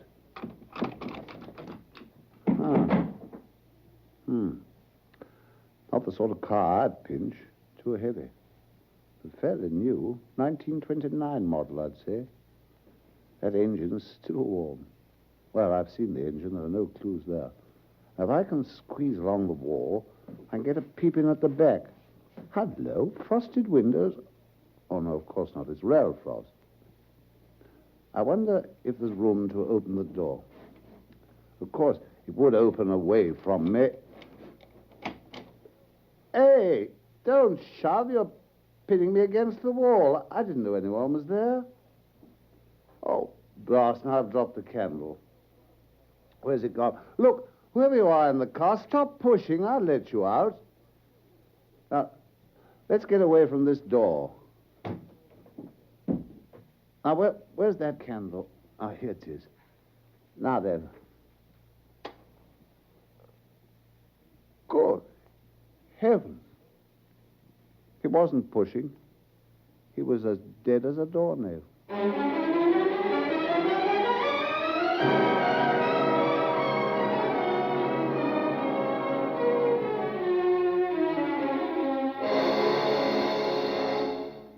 When I got over my first shock, I managed to bundle the body back into the car and have a look at it. It was the body of a tall man with a moustache and evidently been propped up on the floor against the door so that as soon as I opened the door, it had slumped out. He was tall and thin, dark, dressed in tweeds and a raincoat, no papers in the pocket. There was a note case with £9 in it. No tailor's name on the clothes, nothing whatever to give any clue of his identity. But it was obvious why he was dead. There was a bullet hole under his right shoulder blade. Someone had shot him from behind, and I guessed the bullet had gone through into the lung. Well, what was I to do? There was no phone in the house. The nearest police station was probably miles away, and I had no transport. Besides, there was Margaret. I couldn't stroll off and leave her alone. There was no night to drag her around with me, round the countryside. In the end, I shut the car door again, carefully locked up the garage, and went to bed. What on earth have you been doing? What an age you've been. I'm sorry, darling, sorry. Well, did you find anything? Yes, I found something in the back of the car. What was it? I found £9. £9? In the back of the car? Yes, in the back of the car, in a wallet. Oh, how extraordinary. She must have forgotten all about it. Yes. I wonder if she did. Well, how do you mean? I was just wondering. What did you do with it? Well, I left it there. I thought it was best. After all, it's none of my business.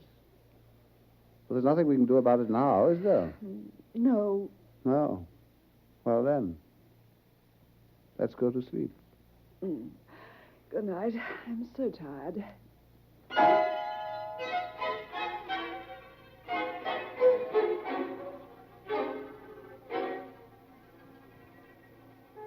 The next thing I knew, it was broad daylight and 9 a.m. Mrs. Selson was due at 10, so I tumbled out pretty quickly. I wanted to have another look at the car and the body in daylight. Unfortunately, I think the mention of the £9 had roused my wife's curiosity, and she insisted on coming to the garage with me. Now, look here, dear. I didn't tell you last night, but, well, there's something rather more to this than I said. You'll have to be prepared for a bit of a shock. A shock? Why?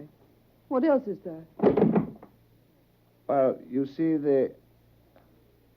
What the... But there's no car here at all. The garage is empty. I've never had such a shock in my life. No car, no body, nothing.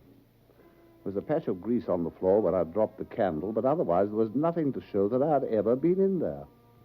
Another queer thing, there were no wheel marks, either in the garage or outside, so it had apparently snowed very heavily again and covered them up.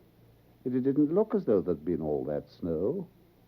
Margaret was inclined to laugh at the whole thing. We went back to the house, and she got some breakfast. My belief is that you sat by the fire after I'd gone to bed, dozed, and dreamt the whole thing. There never was any car or girl. Wishful thinking, probably. And did I dream going out to the garage again and finding the £9? I don't know, but you must admit that the... Wait a minute. Look here, the glasses. The glasses? Yes. I said I gave them a drink, didn't I? Well, if the glasses are there, that proves it.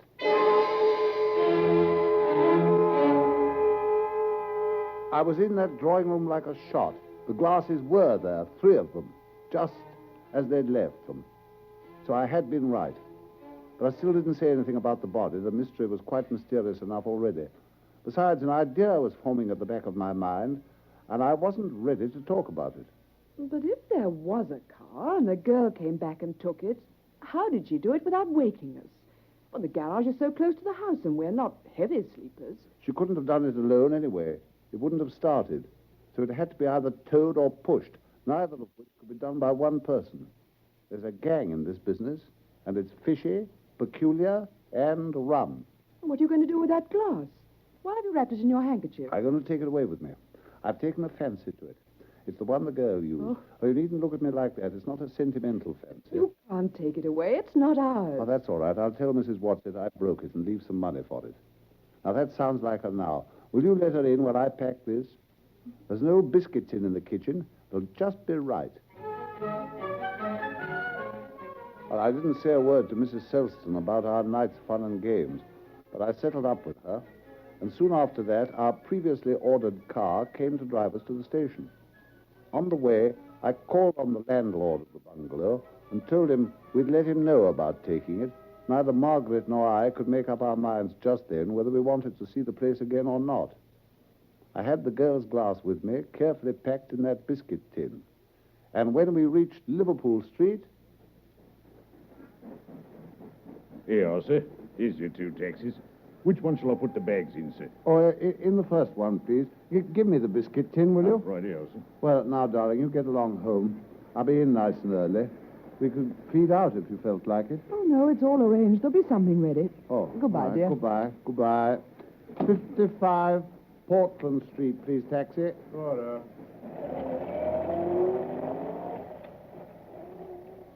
Oh, thank you, Porter. Oh, thank you, sir. All right, taxi. Yes, all right, sir. All right. Scotland Yard.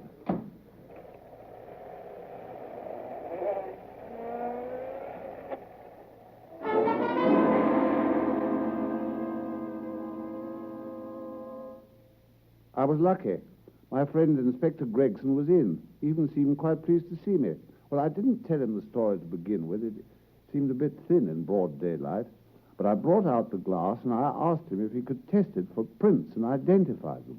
Well, he was a bit amused, but Gregson's a sport and he knows me. Well, his chaps are awfully quick on the job, and it wasn't long before one came back and laid a file on the desk in front of the inspector. Gregson thumbed it through for a bit, and then he looked up and grinned at me. Well, Alan, we know your little lady right enough. I've got a picture of her here, too. Here, is that the damsel you're looking for? Yes, that's her. By Jove, yes. Well, not what I'd call a flattering picture, but there's no mistaking it. Who is she? Oh, she's had lots of names at different times, but her last one was Naomi Sterling. She was in twice for shoplifting, but that was early in her career. Later on, she took up with the leader of a very well-known race gang, one of the nastiest pieces of work we've had in this country. Here, there's a picture of him, too. Here it is. Good Lord, the body. What? It doesn't matter for a minute. No, go on. What? Do you know any more about these people? Yes, quite a bit. This race gang fell foul of another gang, and there was a bit of a scrap. Naomi's boyfriend, he was known as Smug, got shot dead in the fight. Naomi managed to get him away in a car, but the car broke down. It was somewhere in Norfolk, I believe. But Gregson, look here. Oh, well, go on. Well, it seems that she left the car and the dead man in a garage belonging to some simple oaf that she'd kidded into helping her. Anything the matter, Alan? No, nothing. No, go on. Well, she left it in this garage and got a lift in a milk lorry that was going to Norwich. Only she never got there. Oh, I see. Well, you knew all about this, and you picked her up on the way. No, we didn't. We didn't know about it until afterwards. Apparently, the lorry was being driven pretty furiously in the snow, and it skidded on a bend and hit a wall. Naomi and the driver, a chap named Williams, were thrown out and rammed their heads against the wall. And that, in case you don't know, is a very, very fatal thing to do. Anyhow, it was in their case. What are you gaping like a fish for? Don't you believe me? Yes. No, I mean, look here, Gregson, I know you chaps are pretty smart, but how on earth can you know all this and have it there in black and white? There hasn't been time. It only happened last night. Last night? Last night, my foot. It happened 4 years ago this February. And the people we're talking about have been dead for 4 years. Great Scott, Ellen, what's the matter? You look as though you'd seen a ghost.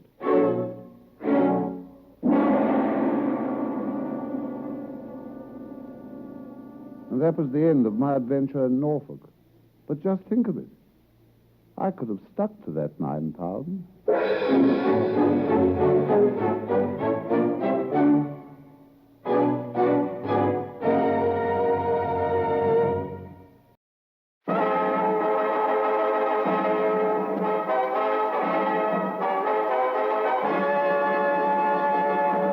The National Broadcasting Company present, transcribed, Sir Ralph Richardson in Theatre Royal.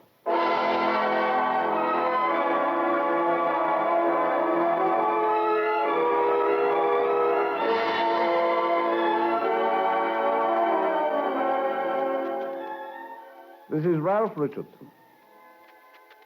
Our play today is based on a story by Henry James. Henry James, one of America's greatest writers, though born in America, spent a great deal of his life abroad, and his stories, like this one, are often set in Europe. A successful novelist, Henry James had a lifelong ambition to achieve equal success as a playwright. During his lifetime, he failed. But perversely, since then, several of his tales have been dramatized by other hands into successful plays. You might perhaps recall that I myself appeared in a film version of one of those stories called The Heiress. But now we present to you our adaptation of another work by Henry James, The Aspen Papers.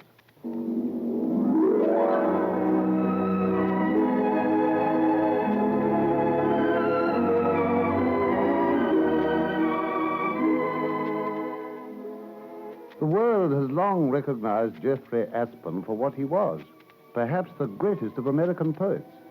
But I still think it was the English critic, John Cumnor, and I who had recognized him the most. Our edition of his collected works had not merely been definitive, it had been a landmark in literary history. Jeffrey Aspen had died young. In that he resembled Byron, whom he resembled in many ways, and whose death had occurred at almost the same date.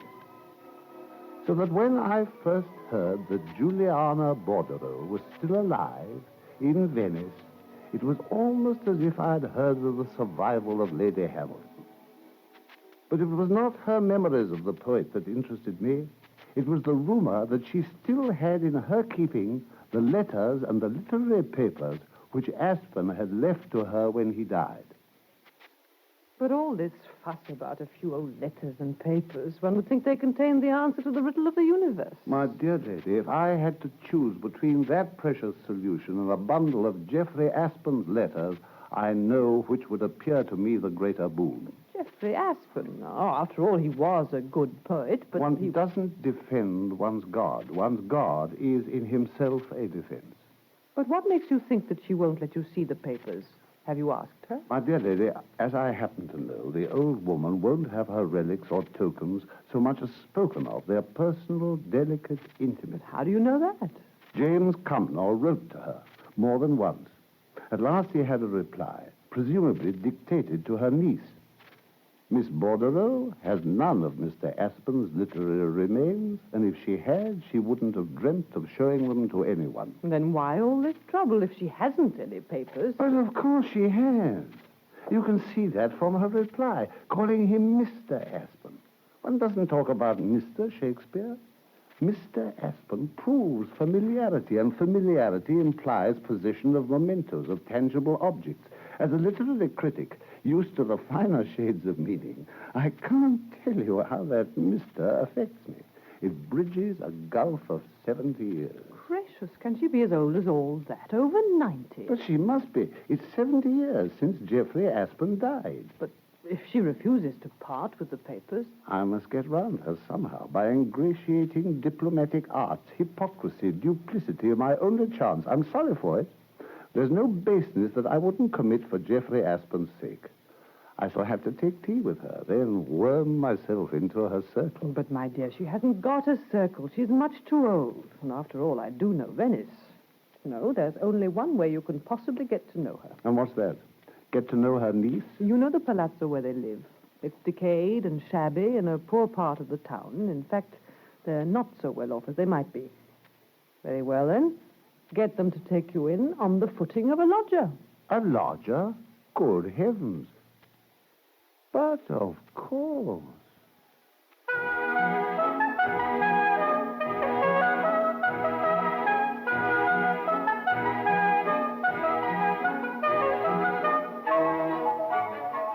The palazzo where the Miss Bordereau lived was indeed decayed and past its best. It was large and imposing, but it showed every evidence of neglect.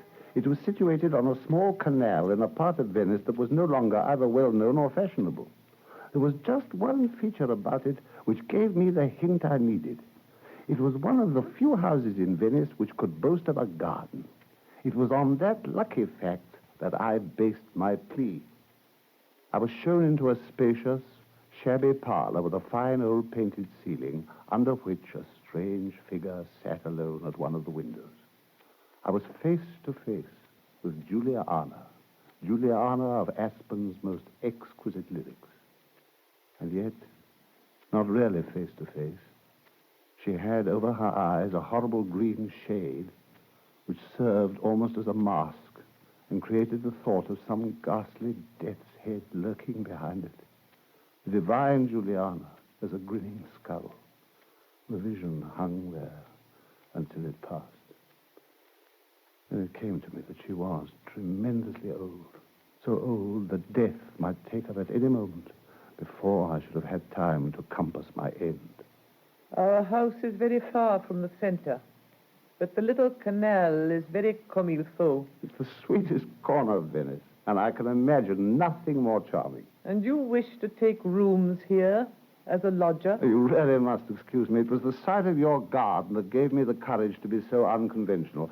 I've fallen in love with the whole place, and I really felt that I must take the risk of offending you. Of course, I'll give you the necessary references. If you're so fond of a garden, why not go where there are plenty to choose from? It's the idea of a garden in the middle of the sea. This isn't the middle of the sea.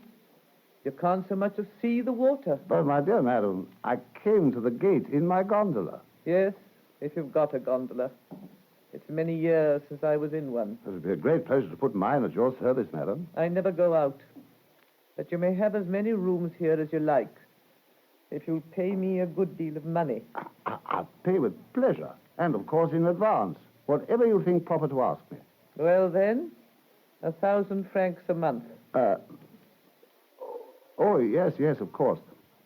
I'd found it surprisingly easy to get myself installed in the house, but that appeared to be as far as I was likely to succeed.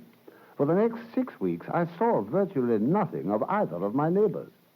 Miss Juliana I could understand for keeping to herself, But Miss Tina, the niece, proved no less elusive.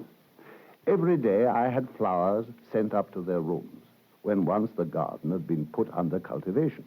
But not so much as a note acknowledged that they had been received.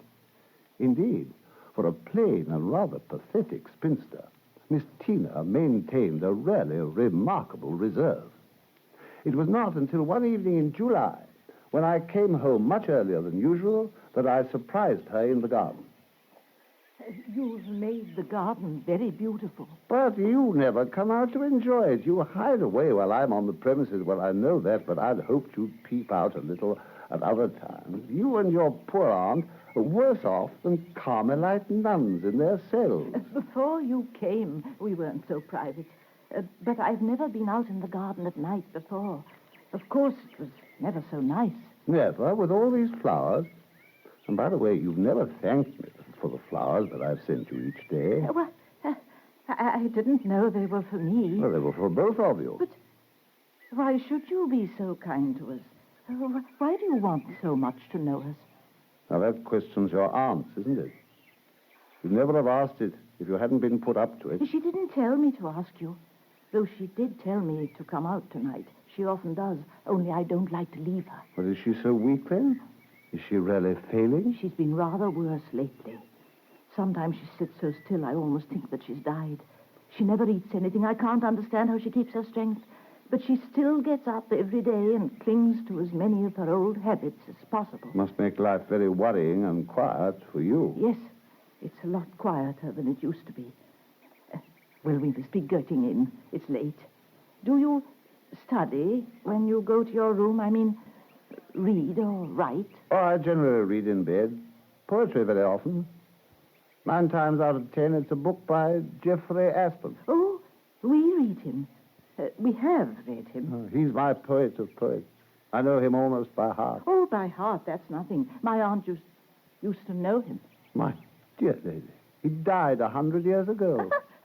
My aunt's 150. But why didn't you tell me sooner? Oh, I should so like to ask her about him. It would be fascinating, her knowing him. She wouldn't like that. She never talks about him now. Has she a portrait of him? They're very rare. I don't know what she has. She keeps her things locked up. Will you tell me something? Do you write? Yes, I write, but I don't talk about it in the same breath as Jeffrey Aspin. Do you write about him? Do you pry into his life? Now, that's your aunt's question again, isn't it? It can't be yours. Please tell me. Yes, I've written about Jeffrey Aspin, and I'm looking for more material.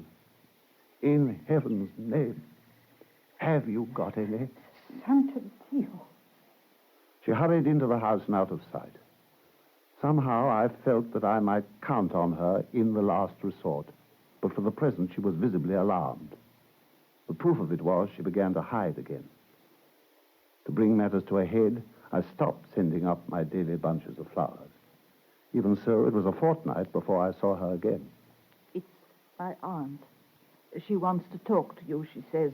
She wants to get to know you better. But I thought you told me that she wanted to be more and more alone. Well, people are often capricious when they're old. Oh, that's true. Have you told her what I said the other night about Jeffrey Aspin?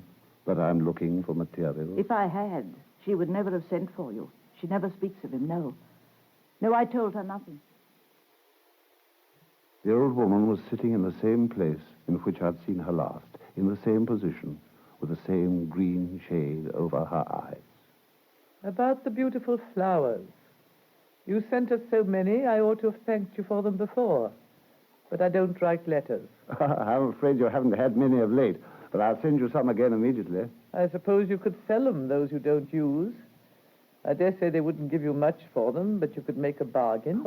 I let my gardener dispose of them, madam. When you came here first, you offered me the use of your gondola. But of course, madam. But I didn't know you went out much at present. I don't. But why don't you take Tina out in it and show her the place? But, Aunt, what do you want to do with me? I know all about the place. Then go with him and explain. Haven't we heard all about the changes that have been these last few years? You ought to see them, and at your age, I don't mean because you're so young, you ought to take the chances that come. Take her to the piazza. It used to be very pretty. Let her look at the shops. She can take some money and buy what she likes. But, Aunt, perhaps he doesn't want to take me. Madam, it'll be a very great pleasure. My gondola will be here tonight.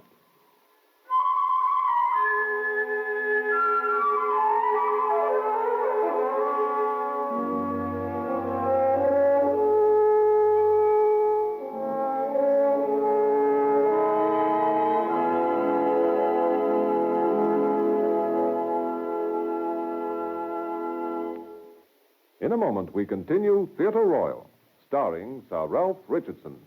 Have you heard Sunday with Garraway, the program with a little bit of everything interesting and a lot of easy, entertaining talk by Dave Garraway himself? Yes, the subject covered are many, and the people on the other end of the Garraway interviews are famous names from all over the world. Tonight, you'll detect a definite sea motif when Rachel Carson, author of The Sea Around Us, and Hans Haas, who wrote the best-selling Men and Sharks, discuss their specialties with Dave. And then there are more words in the literary line from Mrs. Ellen Borden Stevenson, sponsor of Poetry Magazine, and long a contributor to the arts. Other Garraway guests include bandleader Woody Herman and chanteuse Mabel Mercer. And there's even a surprise contributor, a man who's finally done what many have failed to accomplish, build a better mousetrap. Hear him tell about it, and hear all the other unusual Garraway guests, and a bit of the unusual from Mr. G himself. All Sunday with Garraway on NBC. We now continue Theatre Royal, starring Sir Ralph Richardson.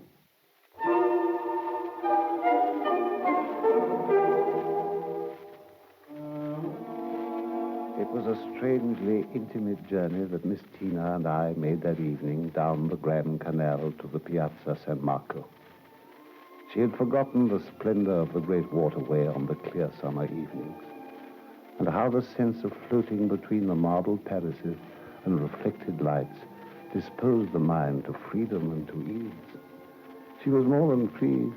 She was transported. The whole thing was an immense liberation. So was the glitter of the lights and the music in the piazza as we sipped our coffee at Florian's. I've found out what's the matter with my aunt. She's afraid you'll go. But what's put that into her head? Well, she wants you not to. She wants you to stay. I suppose you mean on account of the rent? Yes. Well, I've no intention of leaving. I have my reasons for wishing to stay. The other evening, I almost told you how I wished that you'd help me to make them good. I can't do that without being false to my aunt. She'd never consent to show you what you want to see. She's been asked before, written to, and it always makes her fearfully angry. Then she has papers of value? Yes, she has everything. She treasures them. She'll never show them to anyone. On account of something ages ago, before I was born. You mean something that Geoffrey Aspen's letters and papers, the papers she has to refer to? I dare say. I've never looked at them. Does she have them out often? Not now, but she used to. She's very fond of them. In spite of their being compromising? Compromising? Well, I mean containing painful memories. Oh, I don't think there's anything painful.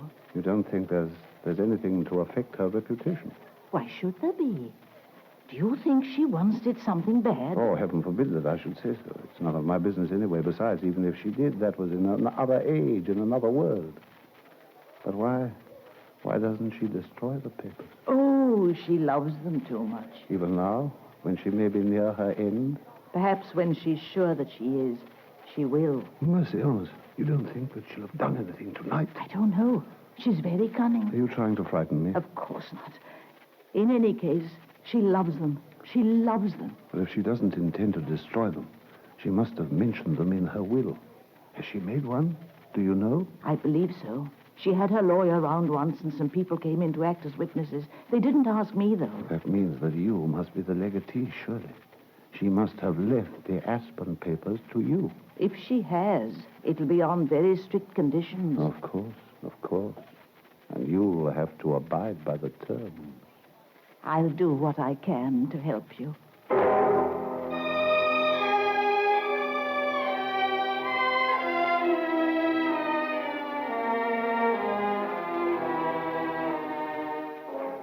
After what Miss Tina had said, for the next few days, I was on tenterhooks.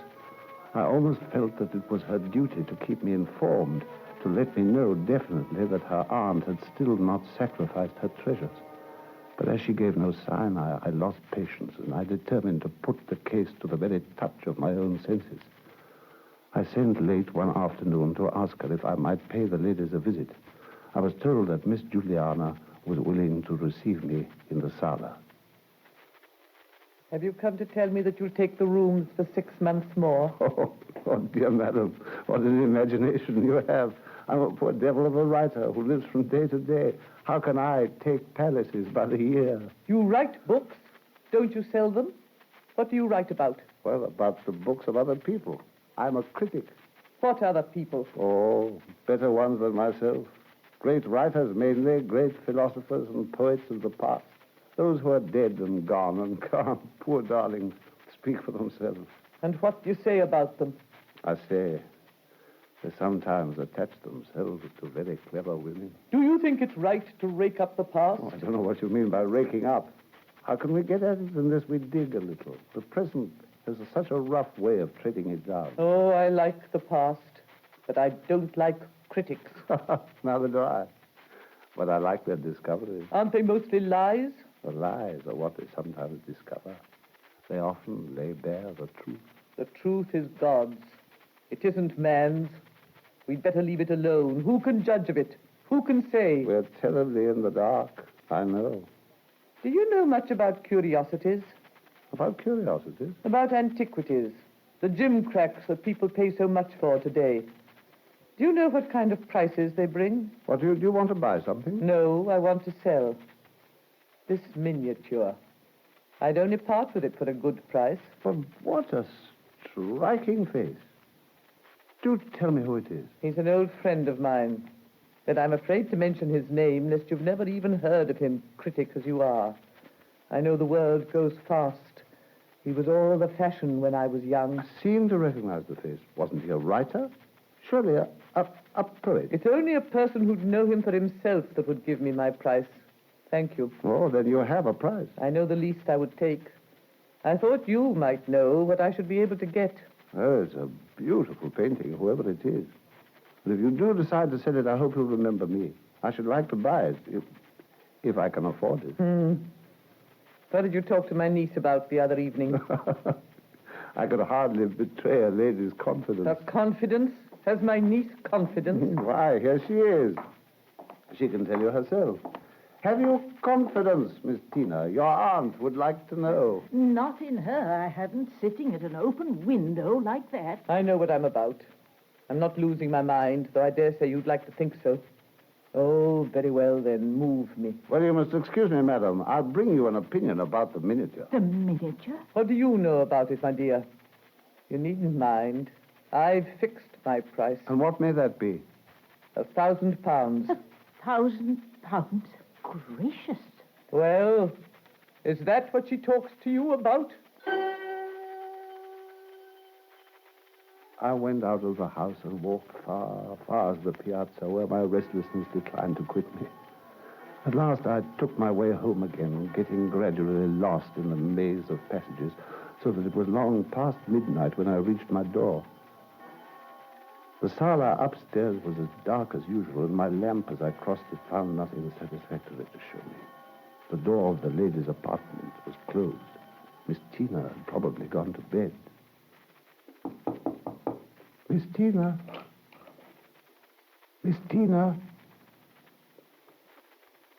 The door of Miss Juliana's sitting room was open, and I could see beyond it the faintness of a taper. There was no sound. My footsteps caused no one to stir. As I came into the room, the light from my lamp fell on a bureau in the corner of the room. Could the papers be hidden in that? Could they? And if they were, had Miss Tina already found them? Found them for me? Had she perhaps left the door unlocked for me? Was the bureau also unlocked? Had she left that open, too? I bent down to examine it. Ah, you publishing scoundrel!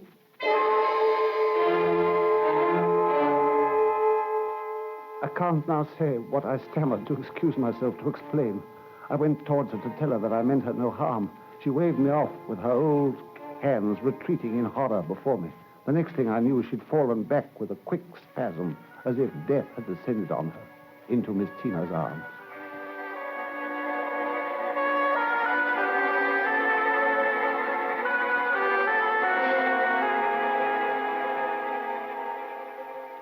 I left Venice next morning, directly on learning that my hostess had not succumbed to the shock that I had given her. The shock, I may also say, that she had given me. How in the world could I have supposed her capable of getting out of bed by herself? And I failed to see Miss Tina before going. I left her a note to say that I would be absent for a few days. I was away for a fortnight, during all of which time I never had an easy moment with my thoughts. The Aspen papers, by now they must have been destroyed. She would never have trusted them to anyone again. At last, I could stay away no longer. I returned to Venice only to learn that the old lady had died some days before, that she had already been buried. It was with very mixed feelings that I went to offer my sympathy to Miss Tina. No, I don't blame you for anything. My aunt has been ill for a long time. It was inevitable that she should die sooner or later. And the papers, the Aspen papers, she has destroyed them, of course. No, she left them in my care. There are a great many of them, more than I suppose. You mean you've got them? May I see them? I don't think you can see them. I've got them, but I can't show them. She tried to burn them, but I prevented her. You don't mean to say that you made her a deathbed promise? No, it isn't a promise. Well, what is it then? Why won't you let me see them? She wanted to say something to me the last day, something very particular, but she couldn't. Haven't you any idea what it was? Can't you guess? No, I've tried to think, but I don't know.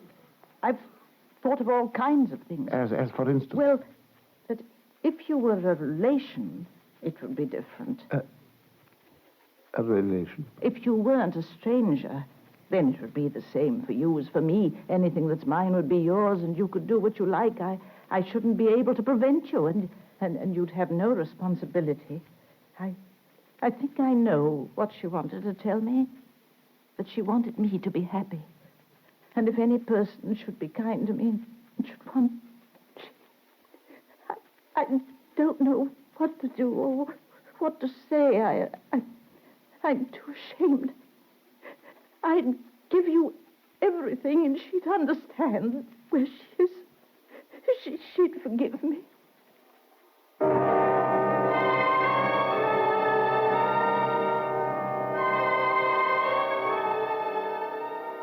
I remember standing there and saying, it wouldn't do. It wouldn't do. Saying it pensively, awkwardly, grotesquely, while I avoided her eyes. The next thing I remember, I was downstairs and out of the house. So, that was the price. To marry her. Marry her. Did she think I wanted it? Poor, deluded, infatuated, pathetic lady. Did she think that I'd ever considered making love to her to get the papers? Well, I'd been as kind to her as possible because really I liked her. But since when has that been a crime where a woman of such an age and such an appearance is concerned? Even so, I must do something to get the papers from her. It was good of you to come and say goodbye. Goodbye. But she stood there in the middle of the room with a face of mildness bent upon me, and her look of forgiveness, of absolution, made her angelic. It beautified her. She was younger. She was no longer a ridiculous old woman. She was transfigured. And while I gazed at her, as I'd never seen or thought of her before, I heard a whisper somewhere in the depths of my conscience. Why not? After all, why not? It seemed to me that I could pay the price. Still more distinctly than the whisper, however, I heard Miss Tina's own voice. How are you going today? But it doesn't matter, for whenever you go, I shan't see you again. I don't want to. What shall you do, then? Where shall you go? Oh, I don't know. I've done a great thing. I've destroyed the papers. Destroyed them? Yes. What was I to keep them for? I burnt them last night, one by one, in the kitchen. One by one? Yes. It took me a long time. There were so many.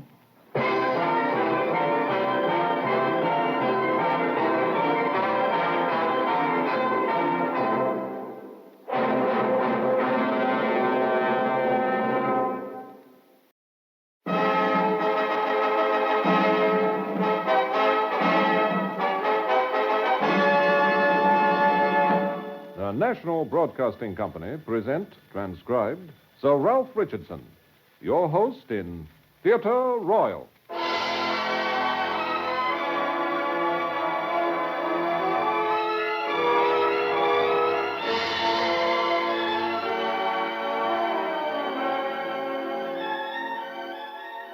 This is Ralph Richardson. From time to time in this series, I shall be introducing as my guests some of my friends from the theater. Today, my invitation has been accepted by an actor whom I admire for many reasons, including the fact that he always makes me laugh. Theater goers in many lands will know him through his performance in his own play, Edward, My Son, and by many other fine performances, both on the screen and on the stage. I refer, of course, to Robert Morley. But he's chosen an adaptation of a play by Jules Romaine, Dr. Canuck. Here, then, is Robert Morley as Dr. Canuck.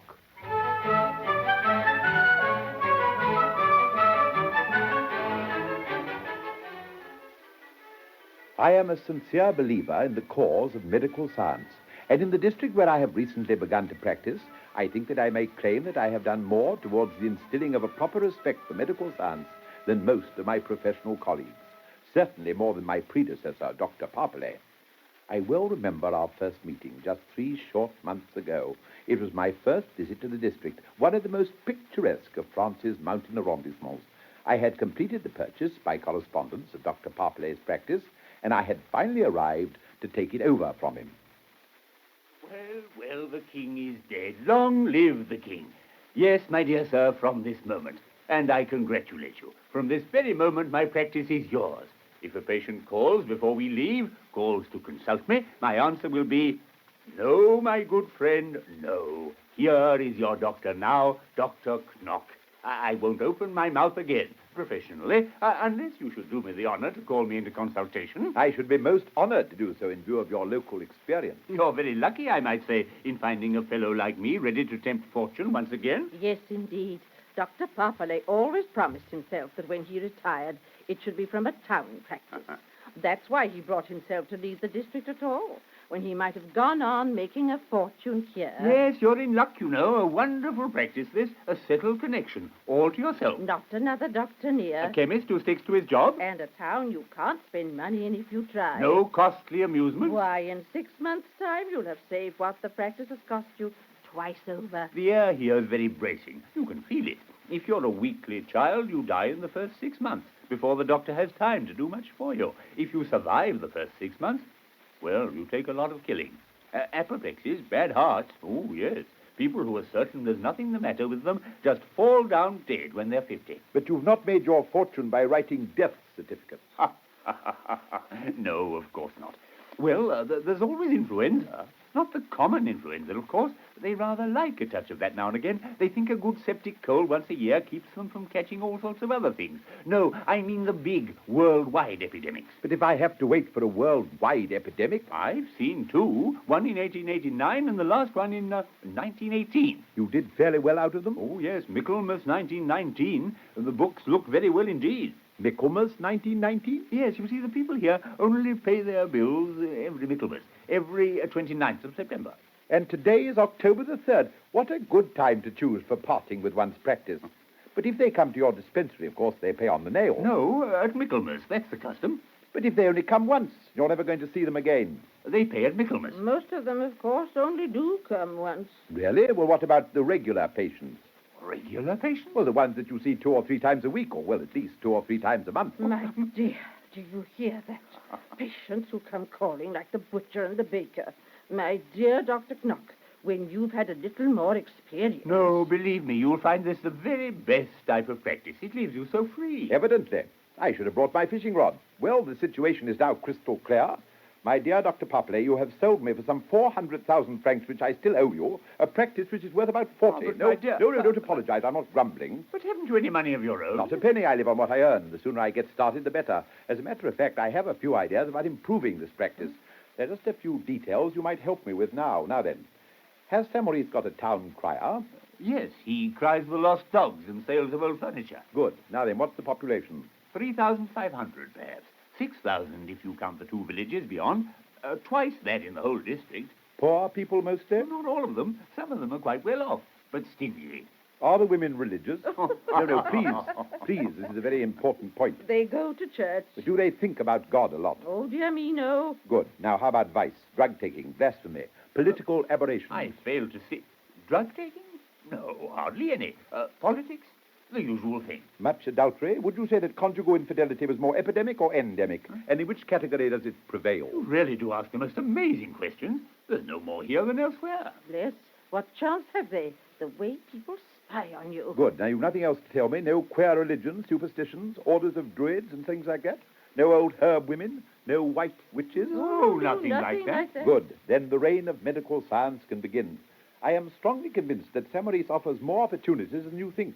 You, sir, should be leaving here with your pockets full of gold, and you, madam, with 3 rows of pearls round your neck, in an expensive limousine. Oh, well, we shall see. I shall be back in 3 months for my first installment.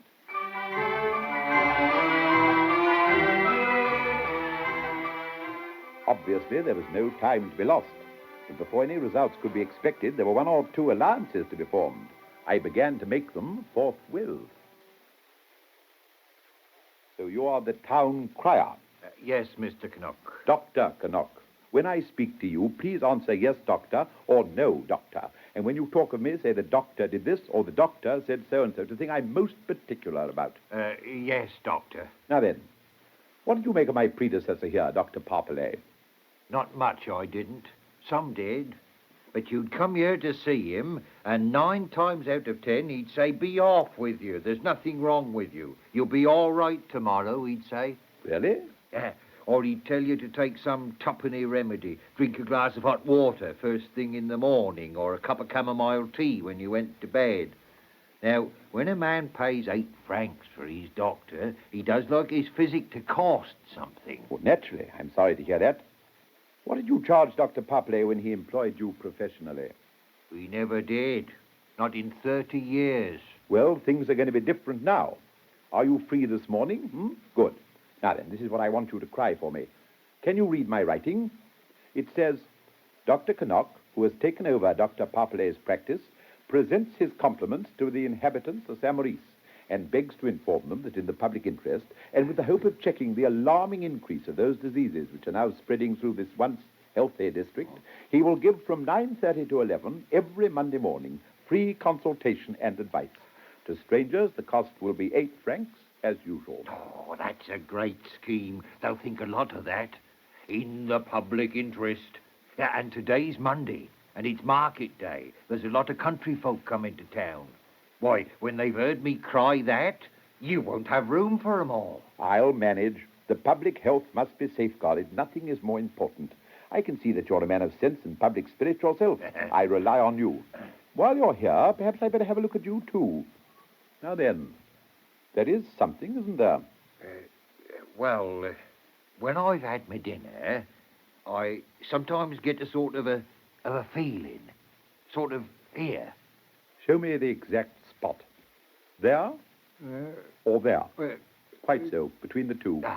Where my finger is now? Hurts you when I press it? So?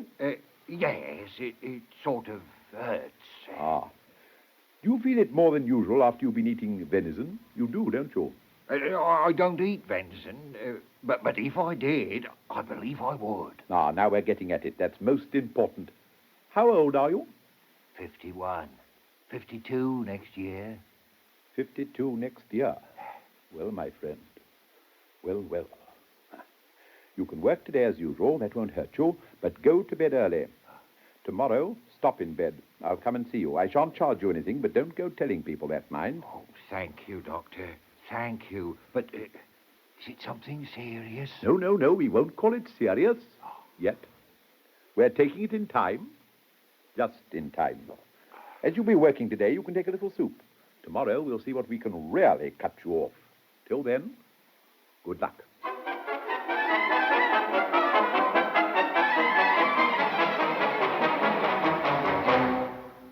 But, my dear sir, as schoolmaster of this town, you really ought to face up to your responsibilities, teaching people here the laws of health, setting up the right standards of household hygiene. Of good heavens, the 101 things a doctor and a schoolmaster can only do if they do them together. But Dr. Parpillay never told me, Dr. Knock, never once suggested... Good heavens, to think of these wretched people left to their own devices, hygienically, prophylactically. Oh, they certainly are. I'll wager they drink the water here and never give a thought to the billions of bacteria in every mouthful. No, I'm sure they don't. Do you suppose they even know what a microbe is? I doubt it.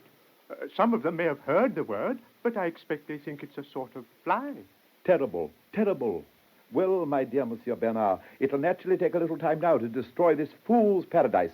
But we must do our best, you and I. We must do our best. Oh, I'm quite willing. I only fear I shan't be of much help. Monsieur Bernard, somebody who knows you very well tells me that you have one serious fault. You are too modest. Oh, Doctor, no. But this is no time for modesty. A man of your talents, outstanding, I'm told, cannot evade his responsibilities any longer. Lectures, Monsieur Bernard, classes in hygiene, an intensive course in elementary hygiene. The public health demands it of you. Can you stand there and watch people die?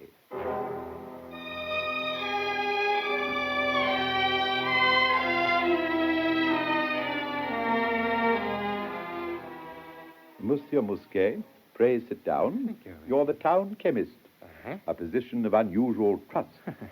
I found time yesterday to give one glance round your establishment. Oh. One glance showed me how excellently it was equipped and how admirably you manage it. Oh, Doctor, you're too kind. No. A physician, these things concern me very closely. A doctor who hasn't got a first-class pharmaceutical chemist to depend on is like a general fighting a battle without guns. I'm glad you give my profession its due. Still, such a high standard of service as you provide, of course, brings its own reward as well. You can't make less than £1,000,000 francs a year. A profit? My dear doctor, I wish I made half that. But that's absolute nonsense. You've no competitors? Oh, no, not one for 10 miles or more. It's almost unbelievable. Was my predecessor not quite up to his work? Between ourselves? Oh, Dr. Parpillay was a most worthy man. We couldn't have got on better, but... But if you'd bound up his prescriptions at the year's end, they wouldn't have made a very big book, I suppose. You've hit it. And yet, as you know yourself, every single soul in St. Maurice is ipso facto a potential patient. Of course, they have to fall ill first. Fall ill? That is a phrase, Monsieur Mousquet, that modern science has rendered meaningless. Oh? Health is a mere word. I only see around me people suffering more or less acutely from diseases more or less serious, which more or less rapidly get the better of them. Oh, of course, if you go on telling them that they're quite well, they're glad enough to believe you. But your only excuse for doing so would be if you had so many patients on your hand already, you couldn't attend to any more. That sounds a very interesting theory. It's simply the modern scientific view of the matter. Think it over. We compel every citizen to defend his country. On the very same principle, we should force him, whether he likes it or not, to fight against disease. Quite. My dear Monsieur Mousquet, our calling, yours and mine, ranks second to none in the world. How shameful that it should sink bit by bit from the high place of prosperity and influence to which our predecessors, the best of them, have raised it. Would not that be a sort of treason?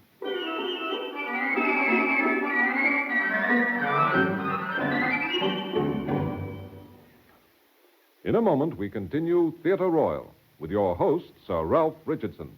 Monday, Tuesday, Wednesday, all week long, there's something entertaining for you on NBC.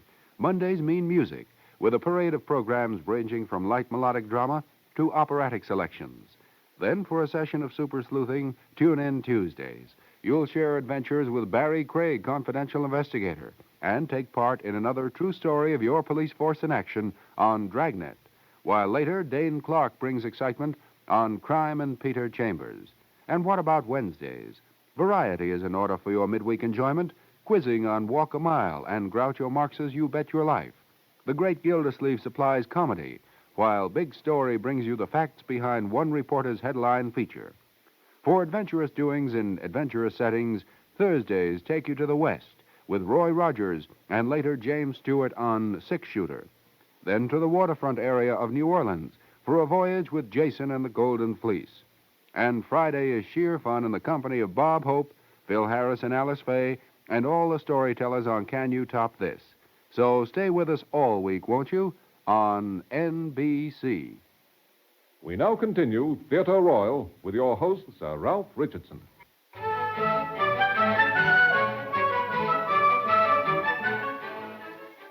It was a matter of some pride to me the way in which I was able to extend my practice those first 2 months, and I can quite truthfully say that the number of patients who placed themselves in my hand was the clearest possible proof of their implicit belief in the efficacy of medical science. Yes, we come from the big farm on the road to Lucia, me and my husband. A farm like that now must mean a lot of work. Oh, it does. 18 cows, the bull, the fat stock. There's a mare in foal. We've got goats and pigs and the poultry. And no one to help you? Oh, why, of course. 3 men and a girl in the house and more for the hay and the harvest. So many? But it doesn't leave you much time to look after yourself.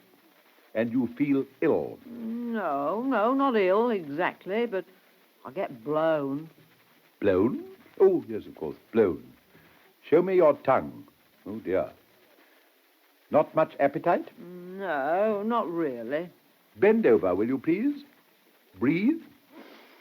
Breathe. Cough. Cough again. Did you ever fall off a ladder when you were young? I don't remember. Ever feel a pain here at night when you're getting into bed? A sort of cramp? Yes, sometimes. Of course, you realize what's wrong with you. No. That's just as well, perhaps. Now, you want to be cured or you don't want to be cured? Oh, but I do. Let me warn you at once, this will be a very long and a very costly business. Oh, my gracious. Why will it? Because a trouble that's been going on for 40 years can't be cured in 5 minutes. 40 years? Ever since you fell off that ladder. Oh. It must have been quite a big ladder, placed against a wall. And you fell backwards. Plump. That's where it caught you. On the left one, luckily. But what's it going to cost me? What's a yearling calf worth now, and a pig for killing? 2 of them. 300,000 francs. Oh, what a thing to happen to me. Would you sooner try Lourdes? I say nothing against it. Oh, that costs a lot, too, and it's never sure. How can I have got all that the matter with me? I can show you in a moment on the blackboard. Now then, here's your spinal column in sections, very roughly, of course. This is your Turk's facellum, and this is your Clark's column. Can you follow me? Now then, when you fell off that ladder, your Turk and your Clark slipped, side-slipped, like that. Oh, only the 50th of an inch. Not much, is it? No, you're quite right. But look at them. What a position. The result is a constant and severe strain upon the multipolaries. Oh, think of that now. Oh, just think of that. Oh, don't imagine that you're going to die of it today or tomorrow. No, we can take our time.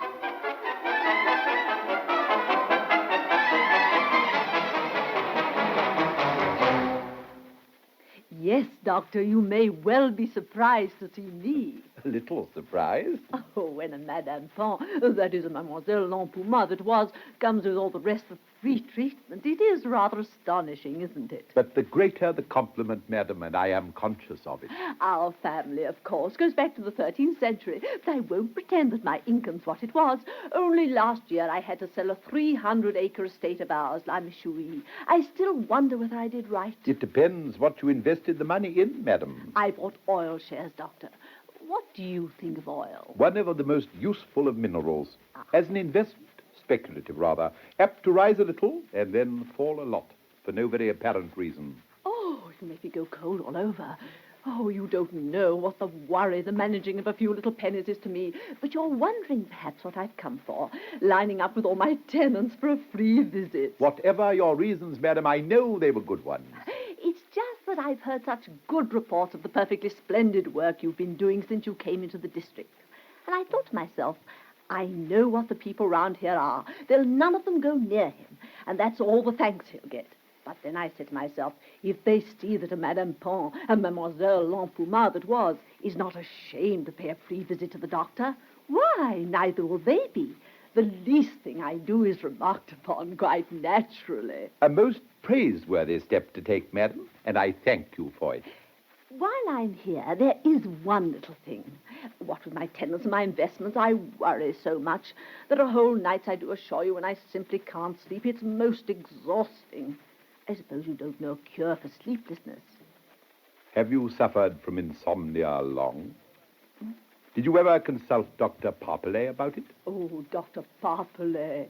He told me to buy a volume of law reports and read 6 pages every night in bed. He may have been wrong. I have known cases of insomnia which proved to be of the very gravest import. Really? Insomnia, for instance, which was due to some organic disease of the intracerebral circulation. That change in the arterial walls, which we call atheroma. Oh. Your cerebral arteries, madam, that is, the arteries that feed the brain, it is possible, may be as hard and as brittle as pipe stems. Pipe stems. A common comparison. Oh, good heavens. Would smoking bring that on? I do smoke a little, you know. We may have to take that into account. Then again, insomnia may come from a constant sapping of the grey matter of the brain by nerves which are diseased. Oh, how dreadful. Oh, can you explain that, Doctor? But of course. Try and picture to yourself a sort of crab, or a kind of octopus, or a very large spider which nibbles at you and sucks at you and little by little drains away the whole of the inside of your head. How terrible. Oh, that's what's the matter. Oh, I knew it. Oh, Doctor, I'd rather die at once. Oh, I'd rather you killed me. Oh, I'm going to faint. The pain's coming on. Oh, hadn't you better give me a little morphia? I can't face it. I simply can't face it. I'd sooner be told straight out. I must know. Is it absolutely fatal? No. Can it be cured? In time. You're not deceiving me. I'd rather know the worst. I'll be brave. If you're ready to go through with the treatment, madam, steadily and patiently, but I warn you, it's going to cost a lot of money. Oh, anything. If only you will try to cure me. Madam, I promise you, rushed off my feet as I am, I will try. Yes, it was hard work those first 3 months. Almost more patients than I could cope with. Patients coming in to consult me from miles around. The Hotel Saint-Maurice could scarcely find room to accommodate them until I had time to see them.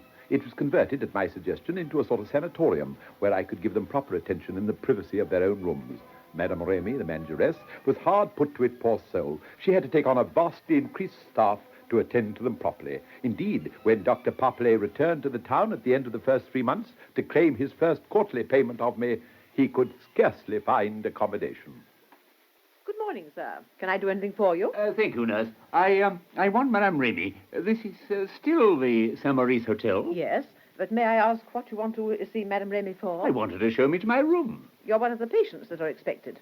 Patients? No, I'm not a patient. I'm a doctor. Oh, the new assistant. Well, that's a good thing. Well, surely you know me. I'm sorry, no. We get so many. I'm Dr. Parpillay. I was the doctor here up to 3 months ago. Oh, you don't belong here. Well, certainly I belong here. But I never heard of any doctor but Dr. Knock. If you'd excuse me, Madame Remy will come in a moment, I'm sure. I must finish sterilizing my pillowcases. Oh, here she is. Someone to see you, madam. Why, Dr. Parpillay, you've not come to stay with me. Yes, I have, as a matter of fact. How are things at the hotel? Things are quite well, thank you. I've no rooms free. It's not the fair today. Why are you so full? Who are all these people? Patients taking treatment. But what do they stop here for? There's nowhere else to stop. But I'm sure they've nothing to complain of. Though it'll be much better when the new wing's built. But they're very well looked after. And as to the hygiene, very, very strict. But I don't understand. Where do they all come from? All over the place.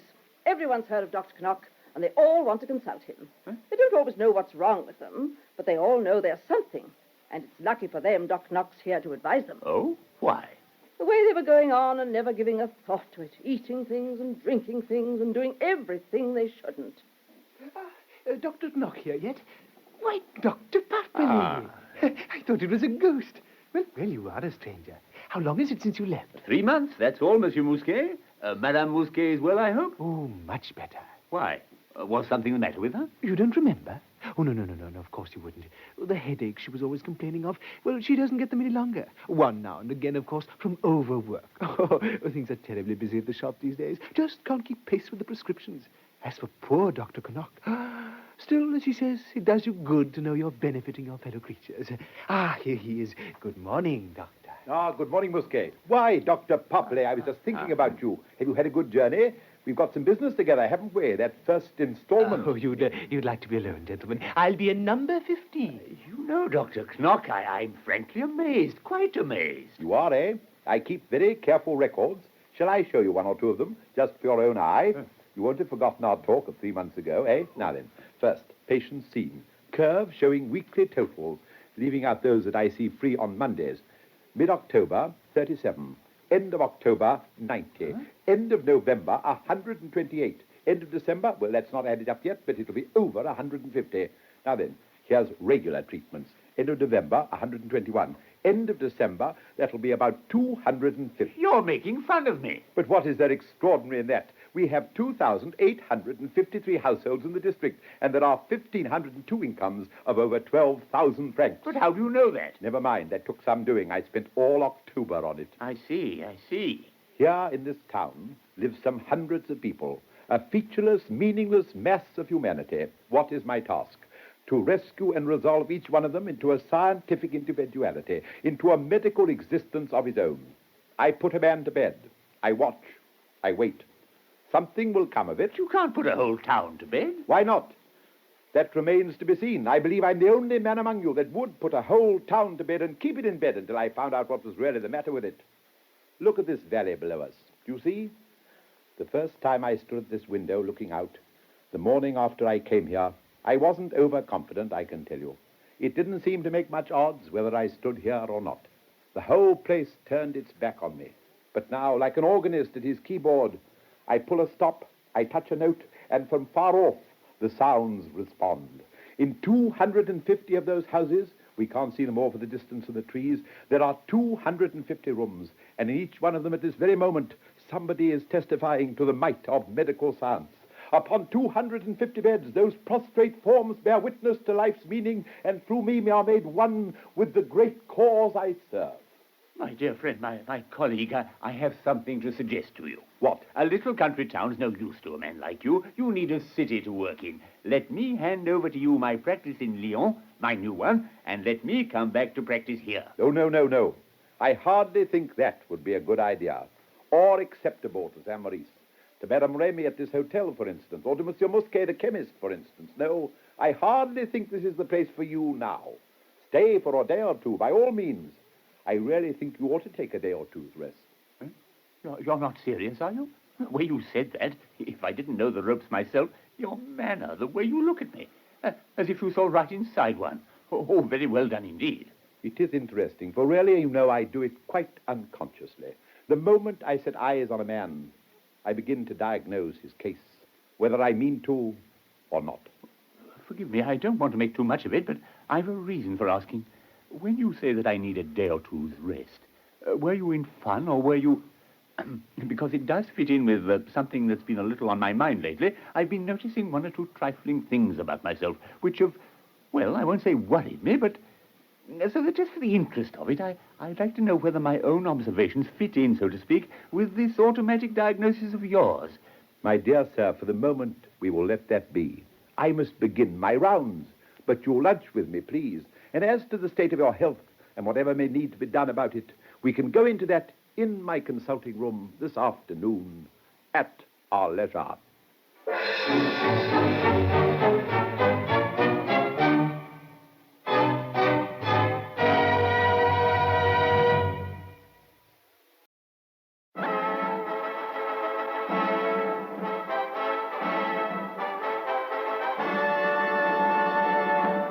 The National Broadcasting Company present, transcribed, Sir Ralph Richardson in Theater Royal.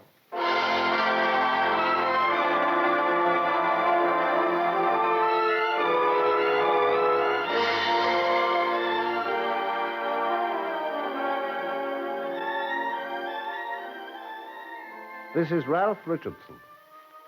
Our play today is Sir James Barrie's Half an Hour. It was originally written in the form of a one-act play, and so it lends itself easily to our purpose. Barrie invariably wrote his stage directions in a personal and descriptive manner. I don't think I can do better than to borrow from his own stage direction to make the introduction. I myself shall play the part of Richard Garson in Sir James Barrie's Half an Hour. The place is London, and the time a more leisured age than we know today.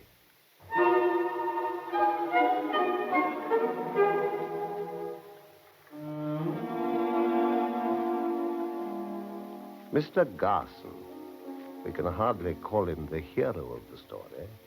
Mr. Garson is a financier, and his young wife, Lady Lillian, live in a mansion near Park Lane. Later this evening, they will be entertaining guests there. But now, they are alone. They're in the middle of their periodic brawls. He is being insensitive, as usual. She is being provocative, also as usual. In fact, it is not a very pretty scene.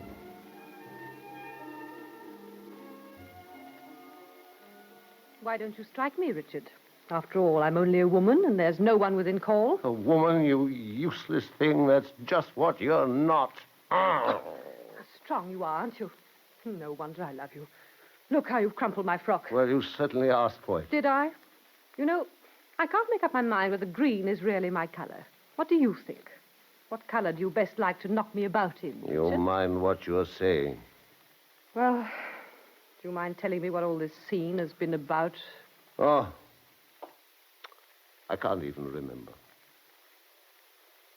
Anyhow, what's it matter what it was that started us off? Something always does, and in the end, we end up by saying exactly what we think of each other. Of course, but we know what we think of each other before we start. Maybe we do.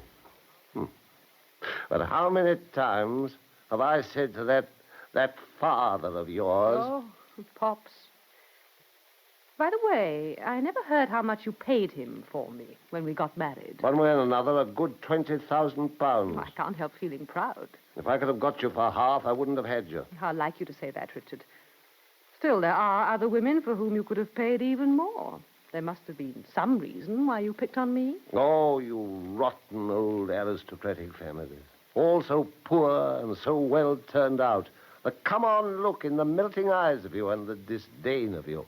I suppose they went to my head. You were the worst, so I chose you. I won.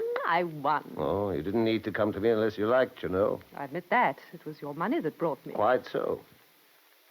I'm sorry, Richard, for both of us. Ah, nonsense. You must at least allow I never pretended it was anything but your wealth that drew me. I never wanted it to be anything else. I'll like you again. Perhaps that's even some little excuse for me. Not very much. Soft soda. I dare say. Why don't we end it? Do you know who you're talking to with my name in the city? Oh, of course. But if you won't, Richard, has it ever struck you that someday I may? You? Never. You have a mighty faith in me. Mighty. May I ask why? Isn't it obvious? You know why. In that expensive little heart of yours, you can't afford to. You're too fond of my money. I see. Tragic, your lot, isn't it? More tragic than you understand. Bought you when you were too young to know what you were doing. Not so young, but that I should have known. It's a rare, exquisite creature, too, as you know yourself to be. As I know I'm not, but as I long to be, and as I think I could be. As you think you could be, if you'd married a better man, I suppose. All right, mock me. You have the right, but it may be truer than you think. That's what they tell you, I've no doubt.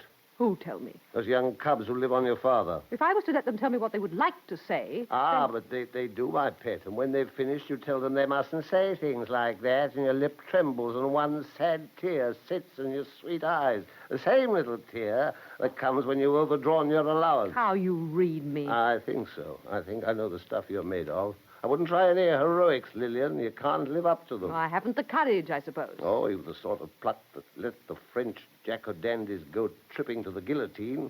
And perhaps my breed hasn't. When it comes to living, you've got to live on us, my girl, and make the best of it. Oh, if only I... If only you were to show me, is that it? Well, I'm not nervous. In the end, you'll always be true to number one. I've thought you out that far, at least. And supposing I did show you. If you did, if you tried to play any game on me, well... Would it be the knife, Richard, or Desdemona's pillow? You brought any shame on me, before I put you to the door, I'd break you. You're hurting me. If I did it, I wouldn't be here to break. I shouldn't advise you to be, Lillian. Unless you wish to do the breaking now, please let go of my wrist. Come in. Excuse me, ma'am. May I draw the curtain? Yes, Jane. Dinner at past, I suppose. I suppose so. Jane, send me a whiskey into the billiard room, will you? Yes, sir. Jane, leave the curtains now. Attend to the whiskey. Very well, madam.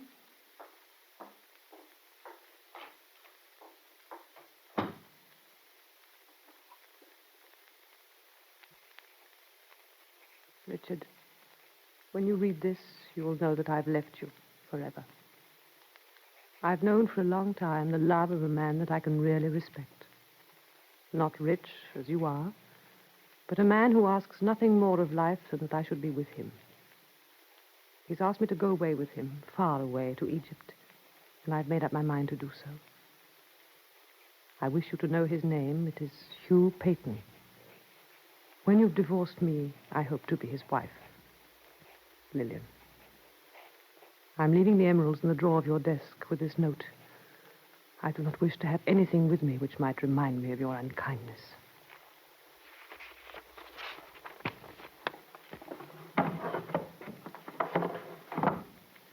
Ten past 8. Just time to catch him before he goes for his train.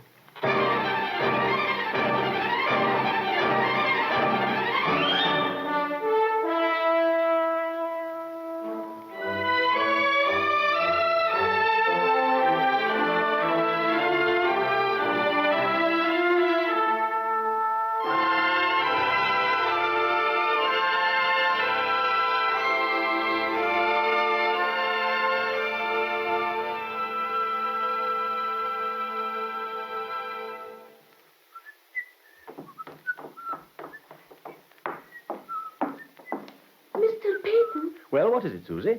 You'll be stamping at me, sir, but there's a lady.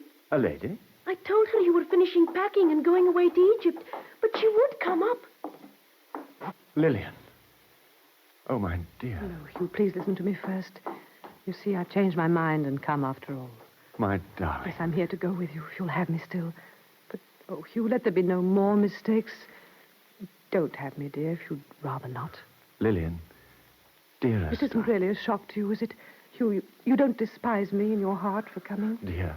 My dear. After all, you're so fond of Egypt, perhaps it'd be lovelier for you to go back to it alone. Egypt without you. Horrible. Well, after all, you were going, dear. Was it seeming horrible before I came? Oh, darling, it would be inconceivable if it wasn't. You sounded cheerful enough as I came upstairs. Oh, Lillian, dearest, that man packing wasn't me.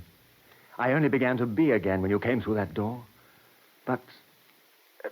tell me, dear, what made you change your mind so suddenly? Not suddenly. I longed to come to you, but I was his wife. Hugh, did you hear me say I was his wife? What a lovely way of putting it. My wife now. And always. Things he said to me tonight. There, that's all over. Did you tell him you were going? Yes, I left a letter for him in the drawer of his desk with all the jewelry I was wearing, just like you told me to do. You said in it that you were coming to me? Yes. I wanted you to do that. I wanted it to be all above board. I'm not afraid of him. I said I was going away with you, and I put my wedding ring inside the letter. I've burned all my boats, Hugh. Darling. Oh, if it had turned out that you were sorry, that rather not. Oh, a nice sort of gent I'd be He if... thinks me a rotten, shallow creature. No, don't darling. interrupt.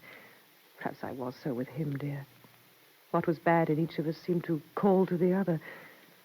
He said that in any test, I'd always go where my bread was best buttered. Well, he'll see how wrong he was then when you come with me. Good Lord, look at the time. We mustn't miss the train. Not another word if you love me. Can you snap these catches while I sit on this trunk? That's it. Why, what are you smiling at? I just remembered, Hugh. There were people coming to dinner tonight. I've just remembered something far more important. Woman, where is your trousseau? Susie! I've only what you see me in, dear. Here's all the riches I bring you. 4 and 6pence. Please take care of my dowry for me, Hugh. You poor dear. But what fun to buy you a trousseau at Brindisi, if not before. Susie! Are you going to send Susie to get a trousseau for me? Of course. Ah, Susie, skip across to the nearest draper's and buy me a trousseau. What, sir? Size 5.5 by 1 1/4. Hurry up now, fly. Whatever does he mean? He only means he wants a taxi. Oh, that? Well, Mother's out, and you know what Father is, sir. But I'll get it myself. Oh, no, you don't, Susie. Not in the rain. I'll be back in a jiffy, Lillian. He's just bubbling over, miss. And all because he's going off to make dams in Egypt. Has he been bubbling over for long, Susie? For days and days. I used to think of him out in Egypt in a very dirty state, till I saw a picture of him all in laundry white and riding on a camel. The camel goes on its knees to him, Susie. I don't wonder at it. There was a thing about him in the paper, and it said, the ball is at his feet. And it is a great career. For him. But I've just got to make ready for another lodger. That's all the great career there is for the likes of me. I'm thinking there's a great career for you. Well, how, Susie? Him. I wonder, would you let me see it? I've never seen engagement rings except in shop windows. But I'm afraid I haven't got one yet. You haven't landed him yet? Oh. All is going to be lovely, Susie. You've got him. I've got him. Lucky you. Yes, lucky me. Oh, you mustn't grudge him to me, Susie.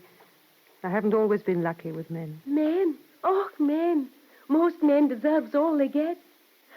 I can just see you and him, though, on your camel. Ah, there he is. He's still got his key. It's not him, miss. I think there's something wrong. Wrong? Oh, quickly, Susie.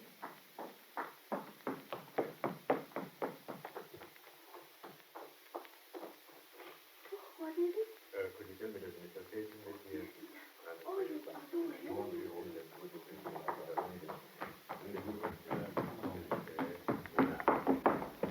Oh, miss! What is it? What's happened? Tell me. There's been an accident. They're bringing him in.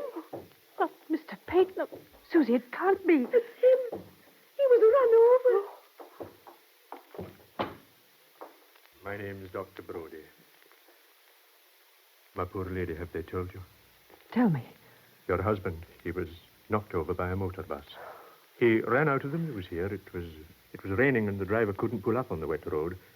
He was knocked down. You. Mrs. Payton, I'm afraid it's very serious. Very serious. Tell me. I must tell you. Mr. Payton is dead. No. He died as they picked him up. It isn't true. I'm a doctor. I happened to be passing. I didn't know him, of course, but one of the people told me his name. He only spoke one word before he died. My name? The word was Egypt. He's going there. Both of us are going. He'd gone out for a taxi, so you see, it can't be true. Mrs. Payton, I'm afraid it is true. Your husband is dead.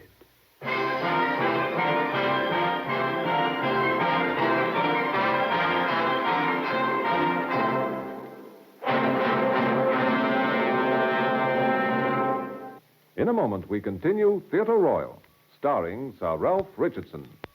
In 1906, a disaster occurred in San Francisco, California, when an earthquake and fire scourged the city.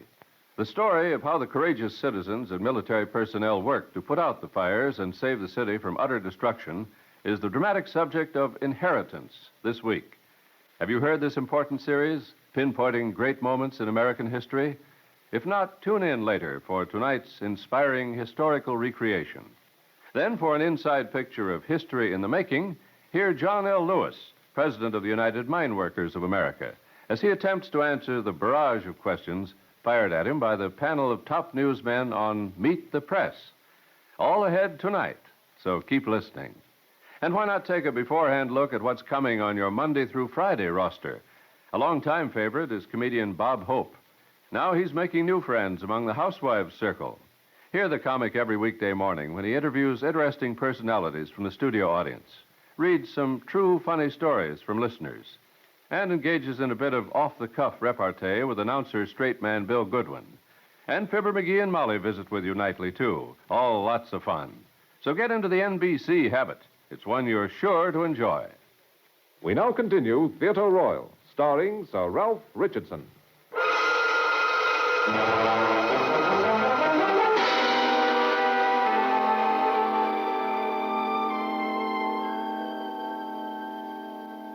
It isn't true. It can't be. It is true, alas. Mrs. Peyton, I want to help you in any way possible. There seems to be no one in the house but a very useless man and a child. Now, if you could give me the address of any male relative... You mustn't bring anyone here. You mustn't on any account. Just to help you with the format... I don't quite... Excuse me, you are Mrs. Peyton. I'm sorry, I have no wish to intrude, but someone must communicate with the relatives, and of course an inquiry You will have mean to... I've no right to be here? That's none of my business. But you must know what... Pardon me, I won't disturb you any longer. Oh, no, please don't go. What am I to do? We were going away together. You'll think that wrong, I know. How should I know? Well, there were reasons. I was leaving my husband. We were going away together, and we're going to be married after the divorce. I see. Well, you understand that...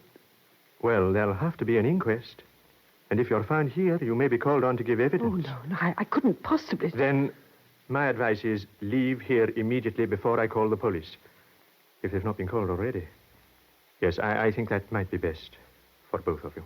But I've nowhere to go. Nowhere. I loved him. I've risked everything for him. I'm lost. Those who risk all and lose have to face the consequences. Very well. I'll go. Somewhere.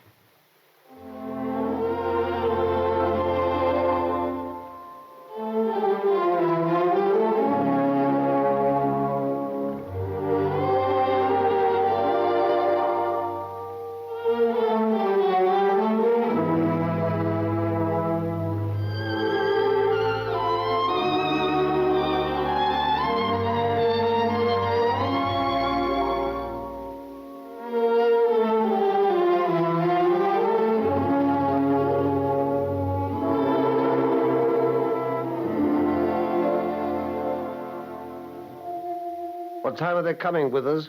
Have I time to write a note? It's 2 minutes short of the half hour, sir. Her ladyship not down yet? I believe not, sir. No, she isn't usually late. I didn't hear her in her room, come to think of it. Shall I send up to inquire, sir? Oh, no, she'll be down directly, no doubt. I've just got to write a note before the guests arrive. They know there'll be 3 tonight with us? Yes, sir. Oh, they're here, apparently, sir. Oh. Well, I'll write this later, I suppose. Here, give me those papers with us. We'll put them in here for now. What the devil? Good heavens. Lillian's emeralds. What on earth are they doing in this desk? She must have shoved them in the drawer and forgotten them, I suppose. Her all over. They're here, sir. Is that all, sir? Yes, that's all, thank you. Mr. and Mrs. Redding, sir. Ah, glad to see you both. Come in and get warm. Lily will be here in a minute. You seem to be having a little joke all by yourself, Carson. Look what I found. My. Where did they come from? Here in the desk. I put my hand in a drawer for some papers, and I found these instead. Well, all I can say is, let's go hard. Silly man. They're Lady Lillian's. I'd know them anywhere. Beautiful emeralds. The joke is, I see now why my wife's late for dinner. No. It's we that are early. She must have shoved them in the drawer there. Her set are more careless than ours, you know. And then forgotten where she put them. I bet she's searching high and low for them at this moment. Oh, the poor dear. But suppose some servant had found them, or that awful man who winds the clock. Well, they're safe enough now. I'll take care of them. Dr. Brodie. Ah, here you are. Very pleased to see you in my little place, Brodie. Thank you, Garston. Lady Lillian, I'm honored. No. This isn't Lady Lillian. Would that it were, Dr. Brodie. Oh, come. Dr. Brodie, Mrs. Redding. Oh, how do you do? You and Redding have met at the club, of course. Yes, to be sure. Yes. I forgot you didn't know my wife, Brodie. She'll be down in a moment. I must apologize for her being late. Now, don't fuss, Mr. Garson. Dr. Brodie knows what women are. No, not I, Mrs. Redding. But I was afraid I would be late myself. A very strange thing happened just now. Aye, what was that? An accident in the street. Man knocked over by a motor bus. Not far from here. Killed. Oh, rough luck. Well, did you have to do anything? Yes, I did. He was living just around here. Seems to be an engineer or something. Done some good work out in India, they told me. Peyton was the name. Did you ever know him by any chance? Peyton? Oh, it was Hugh Peyton we met once at dinner who... Oh, no, Egypt was his place. Oh, I'm sorry, not India. It was Egypt, she said. Yes, probably the same fellow. Was he married? No, not married exactly. Poor devil. Oh, surely better in the circumstances that he wasn't married. Oh, much better. You said, poor devil. Did I? I was thinking of something else. Of the lady, you mean? Did I say there was a lady? You're saying it now. Yes, there was a lady, all right. She was married, she told me. She'd just left her husband, run away from him that very hour. In fact, she and Peyton were on the point of going away together. The bags were packed, everything. In fact, he was looking for a taxi when he was knocked over. So she was leaving her husband, was she? That's what she told me. And the most extraordinary thing is that the husband didn't know she'd gone. Oh, I'm terribly sorry. Everyone, do forgive me. Ah, there you are. You're very late, Lillian. Yes, I know. Dear Mrs. Redding, I'm so ashamed. Forgive me, kind Mr. Redding. All I can say, Lady Lillian, is that you're worth waiting for. Oh, and this... Yes. How do you do? My wife at last, Brodie. I forgot, Lillian, whether I mentioned that Dr. Brodie very kindly promised to take pot luck with us. No, but I'm so pleased, Dr. Brodie. Any friend of my husband. Thank you, Lady Lillian. He's been telling us such a shocking story, Lady Lillian. It'll spoil my dinner. Oh, not quite, I hope, Redding. No, not quite. A man killed in the street. Tell her, Dr. Brodie. I'm afraid it wouldn't interest Lady Lillian. Oh, yes, by the way, it would. You'll remember him, Lil. Was it someone I know? Peyton was the name. Hugh Peyton, I think. Wasn't it at the Rossiters we met him, wasn't it? Was he a barrister? No, some sort of an engineer. He worked abroad somewhere, Egypt. Only in a small way, I believe. Dark man, wasn't he? No, fair. Evidently, if you ever knew him, Lady Lillian, you have forgotten him. One meets so many. Just so. There was a woman in it, Lady Lillian. Do get him to tell us about her. I'm sure there's a scandal in it somewhere. Ask him to tell us. Why not? Very well. I assure you, I pitied her when I thought she was his wife. And still more when I found out that she wasn't. She kept crying, what could she do? Runs away from her husband, gets her lover run over. She can always run out and get her some new ones, can't she? Oh, look here, Garson. What a sentimental fellow you are, Brodie. That kind can look after themselves all right.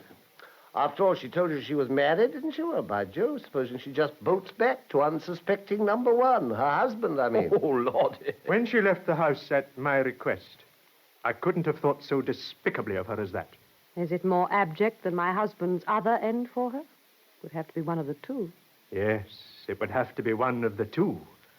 But to go creeping back to her husband as though nothing had happened, that would be too much. Oh, it's quite possible, you know, Garson. Don't you think so? I say, though, that'd be making a pretty chump out of the husband, wouldn't it? Yeah, no doubt. All the same. It has a funny side to it, you know. Don't you think so, Brodie? It has its humorous side, you know. Oh, yes, I can see that, Garson. But I wasn't thinking about the husband as I walked here. I was thinking about the woman, picturing her in dire desolation. Don't you think she may be in dire desolation still? Thinking it over, Lady Lillian, no. I've come to the conclusion that your husband is right, and that I was a sentimental fellow wasting my sympathy on her. Exactly. We don't need to worry about her, I think. Dinner is served. Ah, Dr. Brodie, will you take Lady Lillian in? I shall be honored. Oh, by the way, Mr. Garson, you were telling us about Lady Lillian's emeralds, remember? Oh, but of course. Why, hello, Lil. You haven't got them on tonight. I thought you got them out of me, especially to go with that dress. Well, no, Well, where are they? I was talking about them to Mrs. Redding before you came in. I took them off down here earlier on and left them for safety in one of your desk drawers. Oh, which one? That one. Ah, better open up and put them on again, hadn't you? I like you in them, you know. I remembered them when I was upstairs dressing, and then I forgot them again. Yes, here it is. But my emeralds. The emeralds have gone. They're not here, but they should be. I left them here only a little while ago. I know I did. What, you say they're gone? Richard, what's to be done? My emeralds, I know they're in this drawer. Gone? Well, send for the police at once. This is very serious. I know they were there. I know. What can have happened to them? Mr. Garson, how can you keep it up? Don't you see the poor girl's nearly fainting? And I'm not surprised. I know I should. Emeralds. Come on, little. Calm yourself. And let this be a lesson to you, that's all. Everything's all right. It's just a trick I was playing on you. I found them in the drawer just before Redding came in. There never was a chap like Garson for playing tricks on you. A masterpiece, a real masterpiece. Well, there you are. Put them on. Then let's go to dinner, Mrs. Redding. Oh, poor Lady Lillian. She looks quite pale. Oh, she'll get over it. Maybe even more careful with them next time. Eh, Lil? Lil, come on. What are you doing over there? Burning something? An old letter. Just an old letter. Dr. Brodie, shall we go in? Well, Mrs. Redding.